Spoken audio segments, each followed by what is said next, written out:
ಎಂದಷ್ಟೇ ಇದೆ. ಸೀತಾಪದವು ಇಲ್ಲಿ ಮುಖ್ಯವಾಗಿ ಹನುಮಂತನ 4 ಮಾತಿನಲ್ಲೂ ಅನ್ವಯಿಸುವುದರಿಂದ ಹಿಂದಿನ ಪದ್ಯದಲ್ಲಿರುವ ಜನಕತನಯ ಎಂಬ ಪದದ ಅರ್ಥಾನುವಾದವನ್ನು ಸೀತಾಪದದಿಂದ ಮಾಡಿಕೊಳ್ಳತಕ್ಕದ್ದು ಮತ್ತು ಕರ್ಮಣಿ ಪ್ರಯೋಗದ ದೃಷ್ಟ, ಕ್ಷೀಣ ಎಂಬರ್ಥದ ದಿಟ್ಟ, ಝೀಣ ಎಂಬ ಪದಗಳನ್ನು ಕರ್ತರಿ ಪ್ರಯೋಗಕ್ಕೆ ನಾವು ಅನುವಾದಿಸುವಾಗ ಮಾಡಿಕೊಳ್ಳುವುದು ಅವಶ್ಯಕ. ರಾಮನ ಪ್ರಶ್ನೆಗಳಿಗೆ ಮಾರುತಿಯ ಉತ್ತರ ಎಂಬಂತೆ ಇಲ್ಲಿ ನಾವು ಉತ್ತರಕ್ಕೆ ತಕ್ಕಂತೆ ಪ್ರಶ್ನೆಗಳನ್ನು ಕಲ್ಪಿಸಿಕೊಳ್ಳಬೇಕು. ಇದು ನವೀನ ನ್ಯಾಯಶಾಸ್ತ್ರದ ಬಳಕೆಯಾಗಿದೆ. ಒಂದೇ ವಿಷಯದಲ್ಲಿ 1000 ವಿಧ ಸಂದೇಹಗಳು ಬರಬಹುದು. ನಿಶ್ಚಿತವಾದ ಉತ್ತರ ಒಂದೇ ಸ್ಥಿರವಾಗಿರುತ್ತದೆ. ಉತ್ತರಕ್ಕೆ ತಕ್ಕಂತೆ ಪ್ರಶ್ನೆ ಕೇಳಬೇಕು. ಇದು ನವೀನ ವಿದ್ಯಾಭ್ಯಾಸ ಸರಣಿ. ರಾಮನು ಕಂಡೆಯ ಎಂದು ಕೇಳುತ್ತಾನೆ. ಕಂಡೆ ಎನ್ನುತ್ತಾನೆ ಮಾರುತಿ. ಪ್ರಭುವಾದ ರಾಮನು ದೂತನ ಮಾತನ್ನು ನಂಬಲಿಲ್ಲ. ಯಾವಳನ್ನೋ ನೋಡಿ ಸೀತೆ ಎಂದು ತಿಳಿದಿರಬಹುದಲ್ಲವೇ? ಇಲ್ಲಿ ನಾವು ರಾವಣನ ಅಂತಃಪುರದಲ್ಲಿ ಹನುಮಂತ ಮಂಡೋದರಿಯನ್ನೇ ಸೀತೆ ಎಂದು ಭ್ರಮಿಸಿದ ಪ್ರಸಂಗವನ್ನು ನೆನೆಯಬಹುದಲ್ಲವೇ? ರಾಮನ ತೀಕ್ಷ್ಣ ಬುದ್ಧಿಗೆ ಹೀಗೊಂದು ಯೋಚನೆ ಬಂದಿದ್ದರೆ ತಪ್ಪಲ್ಲ. ಮಾರುತಿ ಈ ಮೊದಲು ಸೀತೆಯನ್ನು ನೋಡಿಲ್ಲವಾದ್ದರಿಂದ ಹೀಗೆ ಊಹಿಸಲು ಸಾಧ್ಯವಿದೆ. ದಿಟ್ಟ ಎಂಬ ಇತಿ ಪ್ರಕಾರದ ಉತ್ತರವನ್ನು ನಂಬಲಿಲ್ಲ. ರಾಮನ 2ನೆಯ ಪ್ರಶ್ನೆ, ಅವಳು ಹೇಗಿದ್ದಾಳೆ? ಮಾರುತಿಯ ಉತ್ತರ, ಝೀಣ, ಕೃಶವಾಗಿ ಹೋಗಿದ್ದಾಳೆ. ಇದನ್ನು ಕೇಳಿದ ರಾಮನ ಕಣ್ಣಲ್ಲಿ ದುಃಖದ ಕಣ್ಣೀರು ಬಂದು ಒಂದು ನಿಟ್ಟುಸಿರನ್ನು ನಿಧಾನವಾಗಿ ಬಿಟ್ಟ. ಈಗ ರಾಮನಿಗೆ ವಿಶ್ವಾಸ ಬಂದುದರ ಗುರುತು ಈ ನಿಶ್ವಾಸ. ರಾಮನ 3ನೆಯ ಪ್ರಶ್ನೆ, ಅವಳು ಏನು ಮಾಡುತ್ತಿದ್ದಳು? ಮಾರುತಿಯ ಉತ್ತರ, ನಿನಗಾಗಿ ದುಃಖಿಸುತ್ತಿದ್ದಾಳೆ. ಇದನ್ನು ಕೇಳಿದ ರಾಮನು ಜೋರಾಗಿ ಹತ್ತು ಬಿಟ್ಟ. ಅವಳು ತನ್ನ ಸ್ಥಿತಿಗೆ ದುಃಖಿಸುವುದಕ್ಕಿಂತ ನನ್ನ ಸ್ಥಿತಿಗೆ ದುಃಖಿಸುವಳಲ್ಲ, ಅವಳಿಗಾಗಿ ನಾನು ಏನೂ ಮಾಡಲಾರದೆ ಹೋದೆನಲ್ಲ ಎಂಬುದು ರಾಮನ ಅಳುವಿನ ಮರ್ಮ. ರಾಮನ ಪ್ರಶ್ನೆ, ಅಳುವವಳ ಗತಿಯೇನು? ಮಾರುತಿಯ ಉತ್ತರ, ಪ್ರಭುವಾದ ನಿನ್ನಿಂದಾಗಿ ಬದುಕಿದಾಳೆ. ಇತಿ ಹೀಗೆಂದೊಡನೆಯೇ ಪ್ರಭು ರಾಮ ಮಾರುತಿಯನ್ನೇ ಬಿಗಿಯಾಗಿ ಅಪ್ಪಿಕೊಂಡು ಬಿಟ್ಟ. ಸೀತೆಯೇ ಕಣ್ಣುದರಿಗೆ ಕಂಡಂತಾಗಿರಬೇಕಲ್ಲವೇ? ಇಂತಹ ಒಂದು ಅದ್ಭುತವಾದ ಪ್ರಸಂಗ ಒಂದೇ ನಿಮಗೆ ಈ ಕಾವ್ಯದ ಸಮಸ್ತ ರಸವತ್ತಾದ ಮರ್ಮಗಳನ್ನು ತಿಳಿಸುವುದಕ್ಕೆ ಸಾಕು ಎಂದು ನಾನು ತಿಳಿದಿದ್ದೇನೆ. ಕ್ಷಮಿಸಬೇಕು.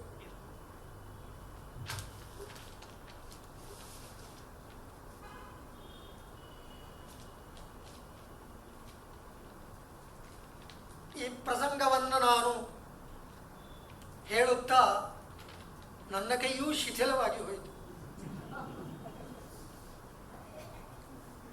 ಇಲ್ಲಿ ಕಾಳಿದಾಸ ಶುದ್ಧ ಪ್ರಾಕೃತ ಶಬ್ದಗಳಲ್ಲೇ ರಾಮಾಲಿಂಗನ ನಾಟಕದ ಒಂದು ಅಂಕವನ್ನೇ ಸೃಷ್ಟಿಸಿದ್ದಾನೆ. ಹೀಗನಿಸುವುದಿಲ್ಲವೇ? ಇಂತಹದೇ ನಾಟಕ ಸಂವಾದ ಶೈಲಿ ವಾಲ್ಮೀಕಿಯ ರಾಮಾಯಣದಲ್ಲಿ ವಾಲಿರಾಮ ಸಂವಾದದಲ್ಲಿದೆ. ವಾಲ್ಮೀಕಿಯ ಪ್ರಭಾವ ಕಾಳಿದಾಸನಲ್ಲಿ ಈ ಪ್ರಸಂಗದಲ್ಲಿ ಆಗಿರುವುದು ಅವನ ಸರಸ್ವತಿ ಪ್ರಸಾದ. ಪಹುಣಾಜಿಯೈ, ಪ್ರಭುವಾದ ನಿನ್ನಿಂದ ಬದುಕಿದಾಳೆ ಎಂಬ ಪದಗಳ ಸಾಂಗತ್ಯ ಕಾಳಿದಾಸನ ಪ್ರತಿಭೆಗೆ ಒಂದು ಉತ್ತಮ ಉದಾಹರಣೆ. ಇಲ್ಲಿ ರಾಮಾಯಣದ ರಾಮಸೀತಾ ಅನುರಾಗದ ಪ್ರಕರಣಗಳೆಲ್ಲ ನೆನಪಾಗದಿರದು. 1 ತಿಂಗಳಲ್ಲಿ ರಾಮ ಬಂದು ಕರೆದೊಯ್ಯದಿದ್ದರೆ ತಾನು ಬದುಕಿರುವುದಿಲ್ಲ ಎಂಬ ಸೀತೆಯ ಮಾತು, ಹಾಗೂ ಪ್ರಭುವಾದವನು ತನ್ನ ಸ್ವತ್ತನ್ನು ಪಡೆಯುವ ಪ್ರಯತ್ನ ಮಾಡಬೇಕೆಂಬ ಸೀತೆಯ ಮಾತು ಇಲ್ಲಿ ರಾಮಾಯಣ ಓದಿದುವರ ಚಿತ್ತಕ್ಕೆ ಬರಲೇಬೇಕು. ಶರೈಸ್ತು ಸಂಕುಲಾಂಕೃತ್ವ ಲಂಕಾಂ ಪರಬಲಾರ್ದನ ಮಾಂ ನಯೇದ್ಯದಿ ಕಾಕುಸ್ಥಃ ತತ್ ತಸ್ಯ ಸದೃಶಂ ಭವೇತ್. ಹೀಗೆ ಪ್ರಭುವಿನಲ್ಲಿ ವಿಶ್ವಾಸವಿಟ್ಟು ಬದುಕಿರುವ ಸೀತೆಯ ಚಿತ್ರಣ ಪ್ರಭುಣಾ ಜೀವತಿ ಎಂಬ ಹನುಮಂತನ ಮಾತಿನಲ್ಲಿ ಅಡಕವಾಗಿಸಿರುವುದು ಕವಿಯ ಪ್ರತಿಭಾ ವ್ಯುತ್ಪತ್ತಿಗಳ ಉತ್ಪಾದಕ ಶಕ್ತಿ. 1285 ಪ್ರಾಕೃತ ಗಾಥಾವೃತ್ತಗಳಲ್ಲಿ ಯುದ್ಧಕಾಂಡದ ಪೂರ್ಣವಾದ ಕಥೆಯನ್ನು ಸಂಗ್ರಹಿಸಿ ರಮಣೀಯವಾಗಿ 15 ಆಶ್ವಾಸಗಳಲ್ಲಿ ತಿಳಿಸಿರುವ ಮಹಾಕಾವ್ಯ ಈ ಸೇತುಬಂಧ. ನೂರಾರು ರಮಣೀಯ ರಸವತ್ತಾದ ವೃತ್ತಾಂತ ಚಿತ್ರಣಗಳು ಭಾಷಾವಿದರ ಮನಸ್ಸುಗಳನ್ನು ಸೂರೆಗೊಳ್ಳುತ್ತವೆ. ಪ್ರವರಸೇನನ ಸ್ನೇಹ ಸಂಪಾದನೆಗಾಗಿ ವಿಕ್ರಮಾದಿತ್ಯನ ಸೂಚನೆಯಂತೆ ಕಾಳಿದಾಸನು ರಾಯಭಾರಿಯಾಗಿ ಬಂದು ರಾಜಕೀಯ ರಾಷ್ಟ್ರೈಕ್ಯ ಕಾರ್ಯ ಸಾಧಿಸಿದ್ದಾನೆ. ಸೀತಾರಾಮರ ಸಂಘಟನೆಗೆ ಮುಖ್ಯ ಕಾರಣನಾದ ಮಾರುತಿಯ ಸಾಮರ್ಥ್ಯ ಕಾಳಿದಾಸನ ಸಂಸ್ಕೃತ ಪ್ರಾಕೃತ ಸಂಘಟನೆಯಲ್ಲಿ ಕಂಡುಬರುವುದು ಸೇತುಬಂಧ ಕಾವ್ಯದ ಪ್ರಯೋಜನ ಸ್ನೇಹ ಸೇತುಬಂಧ. ಹೀಗಾಗಿ ಇದು ಅನುರಾಗಾಂಕ. ಇದು ಸಮಸ್ತ ಜನ ನಿರ್ವೇಶಕ್ಕಾಗಿ ಎಂಬ ಕವಿಯ ಕೊನೆಯ ಮಾತು ಇಲ್ಲಿ ಮುಖ್ಯ. ಎಲ್ಲ ಜನರೂ ರಾಮಾಯಣದ ಉದ್ದೇಶ್ಯವಾದ ರಾಷ್ಟ್ರೈಕ್ಯ ಭಾವವನ್ನು ಅನುರಾಗದಿಂದ ಉಪಭೋಗಿಸಲಿ ಎಂಬುದು ನಿರ್ವೇಶ ಶಬ್ದದ ಅರ್ಥ. ನಿರ್ವೇಶೋ ಭೃತಿಭೋಗಯೋ ಎಂದು ನಾನಾರ್ಥ ವರ್ಗದಲ್ಲಿ ಅಮರವಚನ. ಜನ ಈ ಕಾವ್ಯವನ್ನು ಅನುಭವಿಸಿ ಇದಕ್ಕೆ ತಕ್ಕ ಮೂಲ್ಯವನ್ನು ಕೊಡಲಿ ಎಂಬುದು ಅರ್ಥ. ಹೀಗೆ ಜನಾನುರಾಗ ಸಂಪಾದನೆಗೆ ಜನರ ಬಗ್ಗೆ ನಮಗೂ ನಮ್ಮ ಬಗ್ಗೆ ಜನರಿಗೂ ದ್ವೇಷಭಾವನೆ ನಿವಾರಣೆ ಆಗಬೇಕು ಎಂಬ ಅರ್ಥವೂ ಇಲ್ಲಿದೆ. ಪ್ರಾಕೃತದ ನಿರ್ವೇಶಂ ಎಂಬ ಪದಕ್ಕೆ ನಿರ್ದ್ವೇಷಂ ಎಂದು ಅನುವಾದ ಆಗಬಹುದು. ಹಾಗೂ ಸಮರ್ಥ ಜನ ಎಂಬ ಪದಕ್ಕೆ ಸಮರ್ಥ ಜನ ಎಂದು ಅನುವಾದ ಆಗಬಹುದು. ಸಮಸ್ತ ಜನರ ಅನುರಾಗದ ಸಂಘಟನೆಗೆ ಸಮರ್ಥ ಜನರ ಪ್ರಯತ್ನವೂ ಬೇಕಲ್ಲವೇ? ಇಂತಹ ಸಮರ್ಥರಾದ ಕುಂತಲೇಶ್ವರ ಪ್ರವರಸೇನ ಮತ್ತು ವಿಕ್ರಮಾದಿತ್ಯರು ಪರಸ್ಪರ ದ್ವೇಷಭಾವವನ್ನು ಬಿಡಬೇಕು ಎಂಬುದು ಕವಿಯ ಇಂಗಿತ. ಈ ಸಮರ್ಥ ದೂತ ಕಾವ್ಯವನ್ನು ಕಾಳಿದಾಸ ನಿರ್ವಹಿಸಿದನೆಂಬ ಸೇತುಬಂಧದ ಅನುಬಂಧ ಕಾವ್ಯವಾದ ಕುಂತಲೇಶ್ವರ ದೌತ್ಯದಿಂದ ಸಿದ್ಧಪಡಿಸಬಹುದು. ಪಿಬದು ಮಧುಸುಗಂಧೀನಿ ಆನನಾನಿ ಪ್ರಿಯಾಣ ಮಯಿ ವಿನಿಹಿತ ಭಾರ ಕುಂತಲಾನಾಮಧೀಶಃ ಎಂಬುದು ವಿಕ್ರಮಾದಿತ್ಯನ ಆಶಯ. ಕಾಳಿದಾಸ ಈ ಆಶಯವನ್ನು ಸಬಲಗೊಳಿಸಿರುವ ಉಲ್ಲೇಖ ಅದೇ ಕಾವ್ಯದಲ್ಲಿ ಪಿಬತಿ ಮಧುಸುಗಂಧೀನಿ ಆನನಾನಿ ಪ್ರಿಯಾಣ ತ್ವಯಿ ವಿನಿಹಿತ ಭಾರ ಕುಂತಲಾನಾಮಧೀಶಃ. ಇಬ್ಬರ ಮಾತು ಒಂದೇ, ಎರಡು ಪದಗಳು ಮಾತ್ರ ಒಂದೊಂದು ಅಕ್ಷರವಾದ ವ್ಯತ್ಯಾಸದಿಂದ ಬೇರೆಯಾಗಿದೆಯಷ್ಟೆ. ಇದಿಷ್ಟು ರಾಷ್ಟ್ರೈಕ್ಯ ದೃಷ್ಟಿಯಿಂದ ಐತಿಹಾಸಿಕವಾದ ಸೇತುಬಂಧ ಕಾವ್ಯದ ಫಲಿತಾಂಶದ ವರ್ಣನೆ. ಈ ಮುಂದೆ ಕಾವ್ಯದ ಒಳನೋಟ ಏನು ಎಂಬುದನ್ನು ತಿಳಿಯೋಣ.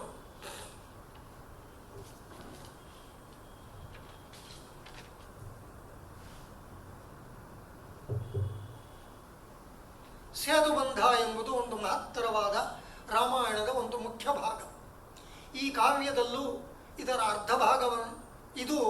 ಈ ಕಾವ್ಯದಲ್ಲೂ ಅರ್ಧ ಭಾಗವನ್ನು ವ್ಯಾಪಿಸಿದೆ. ಸೀತಾ ಸಂಪ್ರಾಪ್ತಿಗಾಗಿ ರಾವಣವಧ, ರಾವಣವಧಕ್ಕಾಗಿ ಸೇತುಬಂಧ, ಸೇತುಬಂಧವಿಲ್ಲದೆ ಅದು ಆಗದು.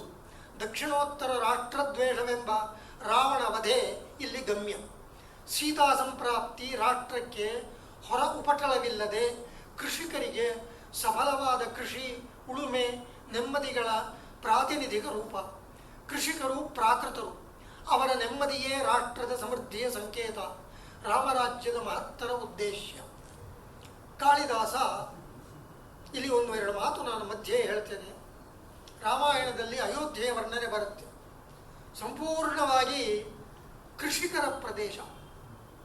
18 ವಿಧ ಧಾನ್ಯಗಳು, ಎಲ್ಲ ವಿಧವಾದ ಗ್ರಾಮ್ಯ ಆರಣ್ಯ ಪಶುಗಳು ಸುಖವಾಗಿ ಸಮೃದ್ಧವಾಗಿ ವಿರೋಧವಿಲ್ಲದೆ ಬಾಳುತ್ತಾ ಇವೆ ಅಯೋಧ್ಯ ರಾಜ್ಯದಲ್ಲಿ. ಲಂಕಾ ರಾಜ್ಯ ಹಾಗಲ್ಲ.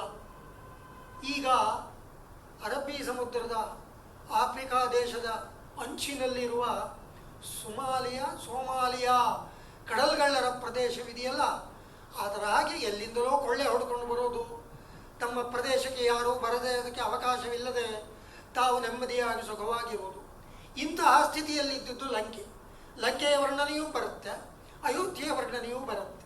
ಆದರೆ ರಾಮರಾಜ್ಯ ಅಯೋಧ್ಯೆಯ ಹಾಗೆ ರಾಷ್ಟ್ರವೆಲ್ಲವೂ ಕೂಡ ಕೃಷಿಕರ ರಾಜ್ಯವಾಗಬೇಕು, ಧಾನ್ಯ ಸಮೃದ್ಧಿಯಾಗಬೇಕು, ಪರಸ್ಪರ ಅನುರಾಗ ಬರಬೇಕು ಎಂಬುದು. ಅಲ್ಲಿಂದ ಮುಂದಕ್ಕೆ ಕಾವ್ಯದ ಬಗ್ಗೆ ಹೇಳ್ತಾ ಇದೆ. ಇದು ರಾಮರಾಜ್ಯದ ಮಹತ್ತರ ಉದ್ದೇಶ. ಕಾಳಿದಾಸ ರಾಮರಾಜ್ಯ ಸ್ಥಾಪನೆಗಾಗಿ ರಾಮನ ವಿಜಯ ಪ್ರಸ್ಥಾನದಿಂದ ಕಥೆ ಆರಂಭಿಸಿದ್ದಾನೆ. ಕನ್ನಡ ನಾಡಿನ ಕುಂತಲ ಸೀಮೆಯ ಕಿಷ್ಕಿಂಧೆಯ ಮಾಲ್ಯವತ್ ಪರ್ವತದಿಂದ ರಾಮನ ಯುದ್ಧ ಪ್ರಯತ್ನದ ಸೀಮೆಯ ಆರಂಭ. ಇದರ ಹಿನ್ನೆಲೆಯಾಗಿ ರಾಮ ಮಾರುತಿ ಸಮ್ಮೇಳನ, ಚೂಡಾಮಣಿಯನ್ನು ರಾಮನಿಗೆ ಒಪ್ಪಿಸುವುದು. ನಮ್ಮ ಬೆಂಗಳೂರಿನಲ್ಲಿ ಇಂತಹ ಒಂದು ಹನುಮಂತನಗರದಲ್ಲಿ ಒಂದು ದಿವ್ಯವಾದ ರಾಮ ಆಂಜನೇಯ ಆಲಿಂಗನ ವಿಗ್ರಹವಿರೋದು ನಮ್ಮ ಕನ್ನಡಿಗರಿಗೆ ಒಂದು ಹೆಮ್ಮೆ ಅಲ್ಲವೇ? ಇದು ಮಧ್ಯೆ ನನ್ನ ಒಂದು ಮಾತು. ಸೀತೆ ಕೊಟ್ಟ ಚೂಡಾಮಣಿ ಕಪಿಯ ಕೈಯಲ್ಲಿ ಅಲ್ಲಿಯೇ ಇದ್ದು ಮಸುಕಾಗಿತ್ತು. ರಾಮ ಅದನ್ನು ಕೈಗೆ ತೆಗೆದುಕೊಂಡು ಎದೆ, ಕಣ್ಣು, ಕೆನ್ನೆ, ನೆತ್ತಿಗಳಿಗೆ ಒತ್ತಿಕೊಂಡು ಕಣ್ಣೀರಿನಿಂದ ಅದರ ಕೊಳೆಯನ್ನು ತೊಳೆದನಂತೆ. ಅದು ಕೆಂಪಗೆ ಬೆಳಗಿದಾಗ ರಾಮನಿಗೆ ಅದರಂತೆ ರಾವಣನ ಮೇಲಣ ಕೋಪದಿಂದ ಕಣ್ಣೂ ಕೆಂಪಾಯಿತಂತೆ. ಇದು ಕಾಳಿದಾಸನ ವರ್ಣನೆ. ಅವನು ಒಮ್ಮೆ ಹೆದೆಯೇರಿಸದೆ ಹಾಗೆಯೇ ಬಹಳ ಕಾಲದಿಂದ ಬಿದ್ದಿದ್ದ ತನ್ನ ಬಿಲ್ಲನ್ನು ಬುಡದಿಂದ ತುದಿಯವರೆಗೆ ಒಂದು ಕ್ಷಣ ನೋಡಿದನಂತೆ. ಇವನ ದೃಷ್ಟಿಯೇ ಅದಕ್ಕೆ ಹೆದೆಯೇರಿಸಿದಂತಾಗಿ ಅದಕ್ಕೆ ಚೈತನ್ಯ ಬಂದಂತೆ. ರಾಮನ ರೋಷಕ್ಕೆ ಅದು ಸಹಾಯಕವಾಗಿ ಅವನ ಕೈಗೆ ಬಂದಿತಂತೆ. ಇಂಥ ಅನೇಕ ಭಾವತರಂಗಗಳನ್ನು ಕಾಳಿದಾಸನಿಂದ ಪಡೆದ ಅನಂತರ ಕವಿಗಳು ತಮ್ಮ ಕಾವ್ಯಗಳಲ್ಲಿ ಬಳಸಿ ಬೆಳೆಸಿದ್ದಾರೆ. ರಾಮ ಮನ್ಮಥ ಶರ ಎಂಬ ಪದ ಭೋಜರಾಜನ ಚಂಪುವಿನಲ್ಲಿ ಇಣಿಕಿದೆ. ಹೀಗೆಯೇ ರಾಮನು ಸೀತೆಯನ್ನು ಪಡೆಯುವ ಪ್ರಯತ್ನದಲ್ಲಿ ಮೊದಲು ದೃಷ್ಟಿಸಿ ನೋಡಿದ್ದು ತನ್ನ ಬಿಲ್ಲನ್ನು ಮಾತ್ರ. ಬಿಲ್ಲಿನ ಮೇಲೆ ಅವನಿಗೆ ಅಷ್ಟು ವಿಶ್ವಾಸ. ದೃಷ್ಟಿರ್ದಶಾನನ ಋಷ ಪರುಷಾಯಮಾಣ ಬಾಣಾಸನೋಪರಿ ದಧೆ ಪ್ರಭುಣ ರಘೂಣ. ಇದು ಭೋಜಲಕ್ಷ್ಮಣ ಚಂಪು ಭಾಗದ ನುಡಿ. ಬಿಲ್ಲು ಹಿಡಿದ ರಾಮನು ಅನಂತರ ಮಹಾರಾಜ ಸುಗ್ರೀವನ ಮುಖ ನೋಡುತ್ತಾನೆ. ಮೊದಲೇ ಕೆಂಪಾಗಿದ್ದ ಕಪಿಯ ಮುಖ ಈಗ ರಾಮನ ದೃಷ್ಟಿ ಬಿದ್ದು ಮತ್ತಷ್ಟು ಕೆಂಪೇರಿತಂತೆ. ಕಪಿ ಸೈನ್ಯದ ವರ್ಣನೆ. ಮಹಾಸಮುದ್ರವನ್ನು ನಾವೇ ನೋಡುತ್ತಿದ್ದರೂ ನಮಗೆ ಅರಿವಾಗದ ಸಮುದ್ರದ ವಿಶಾಲತೆ, ಅಗಾಧತೆಗಳು, ಇಂಚು ಇಂಚು ಬೆಳೆದ ಅದ್ಭುತ ವರ್ಣನೆ ರೋಚಕವೆನಿಸುವುದು. ನಾವು ಸಮುದ್ರ ನೋಡಿದಾಗ ಈ ಕಾವ್ಯ ಓದಿದ್ದರೆ ಸ್ವಲ್ಪ ಭಾವೋದ್ರೇಕವಾಗಬಹುದು. ಜಾಂಬವಂತನ ಮಾತುಗಳಲ್ಲಿ ಅವನ ಅಪೂರ್ವ ಐತಿಹಾಸಿಕ ಅಂಶಗಳು, ಸುಗ್ರೀವನ ಸಾಹಸದ ಮಾತುಗಳು 2-3 ಆಶ್ವಾಸಗಳಲ್ಲಿ ವ್ಯಾಪಿಸಿಬಿಟ್ಟಿವೆ. ನೀತಿ, ಸಾಹಸಗಳು ರಾಜಕೀಯದವರಿಗೂ ಸಾಮಾನ್ಯ ಜನರಿಗೂ ರೋಚಕವಾಗಿವೆ. 4ನೇ ಆಶ್ವಾಸದ ರಾಮಷಾಡ್ಗುಣ್ಯ ರಾಜಕೀಯ ಸಮರ್ಥರ ಅತ್ಯಗತ್ಯವಾದ ನೈಪುಣ್ಯವನ್ನು ತಿಳಿಸುವ ಉತ್ತಮ ಪ್ರಕರಣ. ಸಂಧಿ ಮಾಡಿಕೊಳ್ಳುವುದು, ಮುತ್ತಿಗೆ ಹಾಕುವ ಪ್ರಯತ್ನ, ದಂಡೆತ್ತಿ ಹೋಗುವುದು, ಒಮ್ಮೆಗೆ ಒಂದೆಡೆ ಸುಮ್ಮನೆ ಕುಳಿತು ಬಿಡುವುದು, ಶತ್ರುಪಕ್ಷದಲ್ಲಿ ಒಡಕು ಇದ್ದರೆ ಅದನ್ನು ತನಗೆ ಅನುಕೂಲವಾಗುವಂತೆ ಮಾಡಿಕೊಳ್ಳುವುದು, ಸಹಾಯಕ ಮಿತ್ರಪಕ್ಷಗಳನ್ನು ಆಸರೆಯಾಗಿ ಕೊಳ್ಳುವುದು. ಇವೇ ರಾಜಕೀಯದ 6 ಗುಣಗಳು. ಇವಿಷ್ಟು ಒಟ್ಟಿಗೆ ರಾಮನು ನೆರವೇರಿಸಿದ್ದು ದರ್ಭಶಯನ ಸಮುದ್ರ ತೀರದಲ್ಲಿ. ವಿಭೀಷಣ ಶರಣಾಗತಿ, ಅವನೊಡನೆ ಬಂದ ರಾಕ್ಷಸರು ಆಕಾಶದಲ್ಲಿ ಕಂಡು ಬಂದು ಅವರ ವರ್ಣನೆ, ಹನುಮಂತನ ಸಂಧಾನ ನೈಪುಣ್ಯ ಇತ್ಯಾದಿ ಎಲ್ಲ ವೃತ್ತಾಂತಗಳು ಕೂಡ ಈ ರಾಮಷಾಡ್ಗುಣ್ಯದ 4ನೆಯ ಆಶ್ವಾಸದಲ್ಲಿ ರಮಣೀಯವಾಗಿ ಮನಸ್ಸಿಗೆ ಇಳಿಸುತ್ತವೆ. ರಾಮನ ರಾಜಕೀಯ ನೈಪುಣ್ಯ ವಿಭೀಷಣ ಪಟ್ಟಾಭಿಷೇಕದಲ್ಲಿ ಮುಕ್ತಾಯವಾಗುತ್ತದೆ. ಇಲ್ಲಿ ಒಂದು ಅಮರಕೋಶವನ್ನು ಸಂಸ್ಕೃತಜ್ಞರು ಜ್ಞಾಪಿಸಿಕೊಳ್ಳಬೇಕು. ಸಂಧಿರ್ನ ವಿಗ್ರಹೋ ಯಾನಂ ಆಸನಂ ದ್ವೈಧಮಾಷ್ಟಯ ಷಡ್ಗುಣಾ ಶಕ್ತಯಸ್ತಿಸ್ರ ಅಂತ ಕ್ಷತ್ರಿಯ ವರ್ಗದ. ಹೀಗೆ ಕಾಳಿದಾಸ ಒಟ್ಟು 15 ಮುಖ್ಯ ಪ್ರಸಂಗಗಳನ್ನೇ ಹಿಡಿದು ಸಮಸ್ತ ಯುದ್ಧಕಾಂಡದ ಕಥೆಯನ್ನು ಸಂಗ್ರಹಿಸಿ ತನ್ನ ರಸವತ್ತಾದ ವರ್ಣನೆಗಳಿಂದ ಹಿರಿದಾಗಿಸಿದ್ದಾನೆ. ಮಹಾರಾಷ್ಟ್ರದ ಭಾಗವಾಗಿ ಹೋಗಿರುವ ವಿದರ್ಭ ದೇಶದ ಈ ಕಾಳಿದಾಸ ವಿಕ್ರಮಾದಿತ್ಯನ ಆಸ್ಥಾನ ಸೇರಿ ಅವನ ದೂತನಾಗಿ ಕುಂತಲೇಶ್ವರ ಪ್ರವರಸೇನನ ಊರಾದ ಪವನಾರಿನಲ್ಲಿ ರಚಿಸಿದ ಈ ಕಾವ್ಯದ ಕೆಲವು ಚಿತ್ರಣಗಳು ಪ್ರವರಸೇನನ ಅರಮನೆಯ ಕೆಳಕೋಟೆಯ ಪಾಳಿನಲ್ಲಿ ಅಳಿದುಳಿದು ಶಿಲಾಶಿಲ್ಪಗಳಲ್ಲಿ ಇಂದಿಗೂ ನಾವು ನೋಡಬಹುದಾಗಿದೆ. ನಮ್ಮ ತಂದೆಯವರು ವಿನೋಬ ಆಶ್ರಮದಲ್ಲಿ 3 ವರ್ಷ ಇದ್ದರು. ಪ್ರಸಂಗಾನುಸಾರ ಅಲ್ಲಿಯವರು ಒಂದು ನಾರಾಯಣ ಪ್ರತಿಷ್ಠೆಯನ್ನು ನೀವು ಮಾಡಿಕೊಡಬೇಕು ಅಂತ ನನಗೆ ಆಜ್ಞಾಪಿಸಿದರು. ನಾನು ವಿಶ್ವಸೇತು ನಾರಾಯಣ ಎಂಬುದಾಗಿ ಅವರಿಗೆ ಹೆಸರಿಟ್ಟು 3 ಜನರನ್ನು ನಮ್ಮ ಕರ್ನಾಟಕದಿಂದ ಕರೆದುಕೊಂಡು ಹೋಗಿದ್ದೆ. ಗಜಾನನ ಸ್ವಾಮಿ ಅಂತ ಶ್ರೀರಂಗಪಟ್ಟಣದಲ್ಲಿ ಒಬ್ಬರು, ಇಲ್ಲಿಯೇ ಕುಳಿತಿರುವಂತಹ M V Srinivasa SR Leela ಅವರ ಯಜಮಾನರು, ಇವರು ಬಂದಿದ್ದರು. ಅಲ್ಲಿಯ ಹಳಗನ್ನಡ ಕದಂಬ ಶಾಸನದ ಚಿತ್ರ, ಆ ಕಾಲದ ಕನ್ನಡದ ಹಳೆಯ ಅಕ್ಷರಗಳು, ಗಂಗಾ ಎಂಬ ಮೂರ್ತಿಯ ಕೆಳಗಿರುವ ಅಕ್ಷರಗಳು ಎಲ್ಲವನ್ನು ಅವರು ತಮ್ಮ ಕ್ಯಾಮರಾದಲ್ಲಿ ಫೋಟೋ ಹಿಡಿದಿದ್ದಾರೆ. ಅದು ಎಲ್ಲಿಟ್ಟಿದ್ದಾರೋ ನನಗೆ ಗೊತ್ತಿಲ್ಲ, ನನ್ನ ಬಳಿ ಇಲ್ಲ, ನನ್ನ ಬಳಿ ಮನಸ್ಸಿನಲ್ಲಿ ಮಾತ್ರ ಇದೆ. ತಾವೆಲ್ಲರೂ ಒಂದ್ಸಲ ಅಲ್ಲಿಗೆ ಹೋಗಿ ನೋಡಬೇಕು. ಹಳೆಯ ಕೋಟೆ ಮಾತ್ರ ಮೂಲೆಯಲ್ಲಿ ಒಂದು ದರ್ಗಾ ಬಂದುಬಿಟ್ಟು ಮುಸ್ಲಿಮರಲ್ಲಿ ಆಕ್ರಾಂತವಾಗಿಬಿಟ್ಟಿದೆ, ಪ್ರವರಸೇನನ ಆ ಕೋಟೆ. ಅದು ಅಧಿಕವಾದ ವಿಷಯ, ಅವಶ್ಯಕವಾಗಿದ್ದರೆ ತಿಳ್ಕೋಬೋದು, ಅನವಶ್ಯಕ ಅಂದರೆ ಬಿಡಬಹುದು.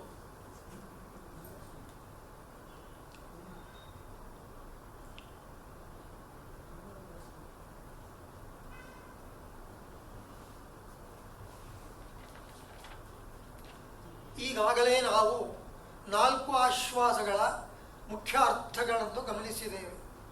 5ನೆಯ ಆಶ್ವಾಸವೇ ಸಮುದ್ರ ಕವಾಥ.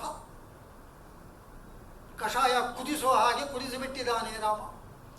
ರಾಮಬಾಣದ ಅಸ್ತ್ರಾಗ್ನಿಯಿಂದ ಸಮುದ್ರ ಕುದಿದು ತನ್ನ ಪಾತ್ರದಿಂದ ಆಚೆಗೆ ಉಕ್ಕಿ ಚೆಲ್ಲಿ ತಳ ಕಾಣುವಂತಾಗಿದೆ. ರಾಮ ಮಾಡಿದ್ದಷ್ಟೇ ಕೆಲಸ. ಸೇತು ರಾಮ ಕಟ್ಟಲಿಲ್ಲ, ವಿಶ್ವಕರ್ಮ ಸುತ ನಳವಾನರ ಕಟ್ಟಿದ್ದು. ಸಮುದ್ರ ಜೀವಿಗಳ ಪಾಡು ಹೇಳತೀರದು. ಇದನ್ನು ಕವಿ ಕಥಕ ಕಂಠೀರವರಾದ ವೇದಾಂತಾಚಾರ್ಯರು ಒಂದು ಅರ್ಧ ಪದ್ಯದಲ್ಲಿ ಸಂಗ್ರಹಿಸಿರುವುದು ಕಾಳಿದಾಸನ ಸೇತುಬಂಧದ ಪ್ರಭಾವ. ಇಲ್ಲಿ ಉಪಕಾರ್ಯದರ್ಶಿಯಾಗಿರುವಂತಹ ಒಬ್ಬರು ವೇದಾಂತ ದೇಶಿಕರ 750ನೇ ವರ್ಷ ನಡೀತಾ ಇದೆ. ಈ ಪ್ರಸಂಗದಲ್ಲಿ ವೇದಾಂತ ದೇಶಿಕರ ಬಗ್ಗೆ 1-2 ಮಾತನ್ನು ನೀವು ಹೇಳಬೇಕು. ಅವರು ಪ್ರಾಕೃತದಲ್ಲಿ ಅಚ್ಯುತ ಶತಕ ಮಾಡಿದ್ದಾರೆ ಎಂಬುದಾಗಿ ತಿಳಿಸಿದರು. ಈ ಪ್ರಸಂಗದಲ್ಲೇ ಅದನ್ನು ತಿಳಿಸಿಬಿಡ್ತೇನೆ. ಅನುಪಮೀಯ ಸವಿಯಚ್ಚುಯ ಸತೀತುಹ ಸಯಲಧಾರಣಾದಿವಹುತ್ತ ತೇಣ ಪಡಿವತ್ತು ಪುಣ್ಣೋ ಸುವಸಿ. ಒಂದೊಂದು ಅಣುವಿನಲ್ಲಿಯೂ ನೀವು ಪರಿಪೂರ್ಣವಾಗಿ ಪ್ರವೇಶ ಮಾಡಿದೆಯೇ ಅಚ್ಯುತ. ಯಾವುದನ್ನೂ ನೀನು ಕೈ ಬಿಟ್ಟಿಲ್ಲ. ಆಕಾಶವನ್ನು ಹೊರಗಡೆಯಿಂದ ಆವರಿಸಿದೆಯೇ, ನಿನ್ನ ಶಕ್ತಿ ಅಂತಹದು ಎಂಬುದಾಗಿ ಅಚ್ಯುತ ಶತಕದಲ್ಲಿ 10ನೆಯ ಗಾದೆ ಇದು. ವೇದಾಂತ ದೇಶಿಕರು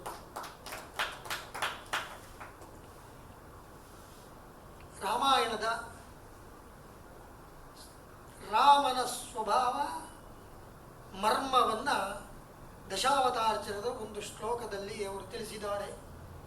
ಈ ಸಮುದ್ರಕ್ವಾಥ ಮಾಡಿದ ವಿಷಯ ಅಲ್ಲಿ ಪ್ರಧಾನ.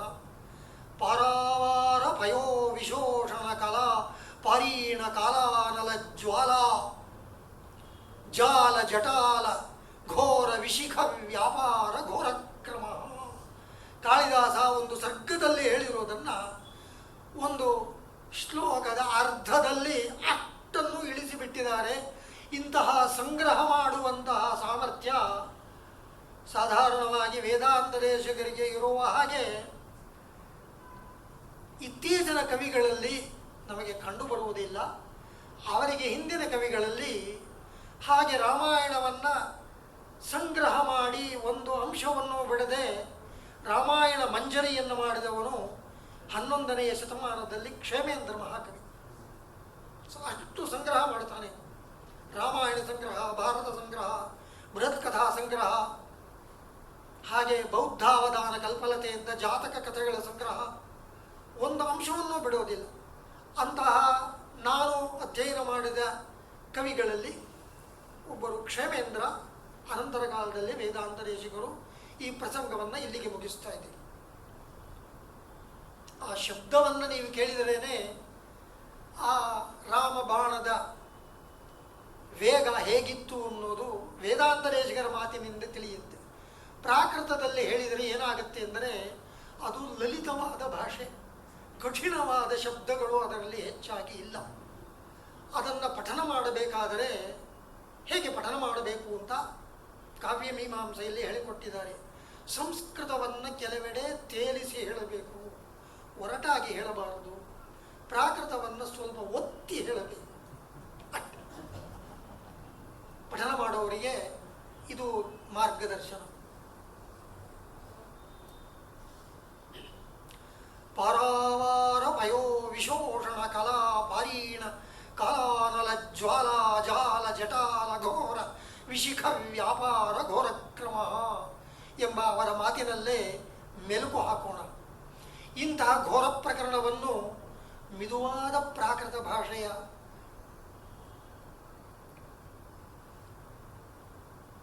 ಸರವೇಯಗಲತ್ತಲ್ಲಿಯ ಸುವೇಲರೊಬ್ಬಂತ ಸಾಲಿರದ್ದ ತಣಯಂ ಓಸರಿಯ ದಾಹಿಣ ದಿಸಂ ದಿಸೆಯು ಖಂಡಿಯ ಕಪಾಸಂ ವಣಹಂ.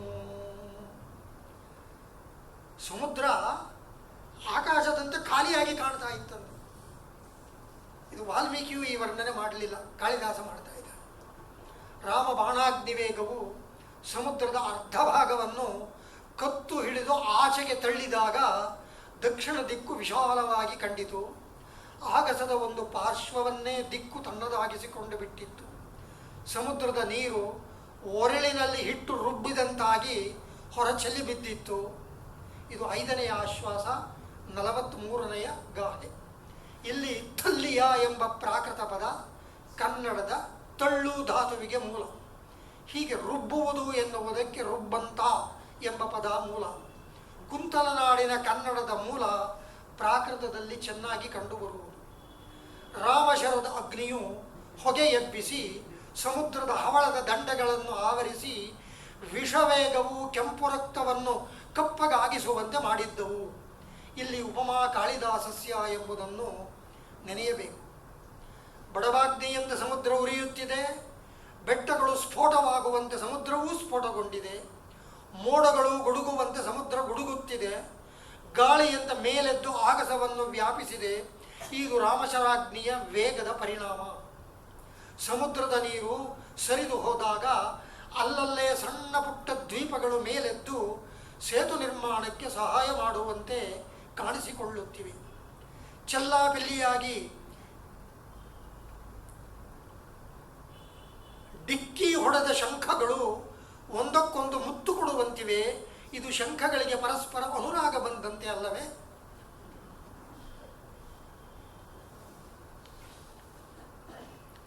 ಆರನೆಯ ಆಶ್ವಾಸ ಪರ್ವತೋದ್ಧಾರ.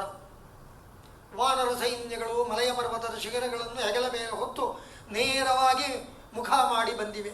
ಕಪಿ ಯಾವಾಗಲೂ ನೇರ ಮುಖ ಮಾಡೋದಿಲ್ಲ.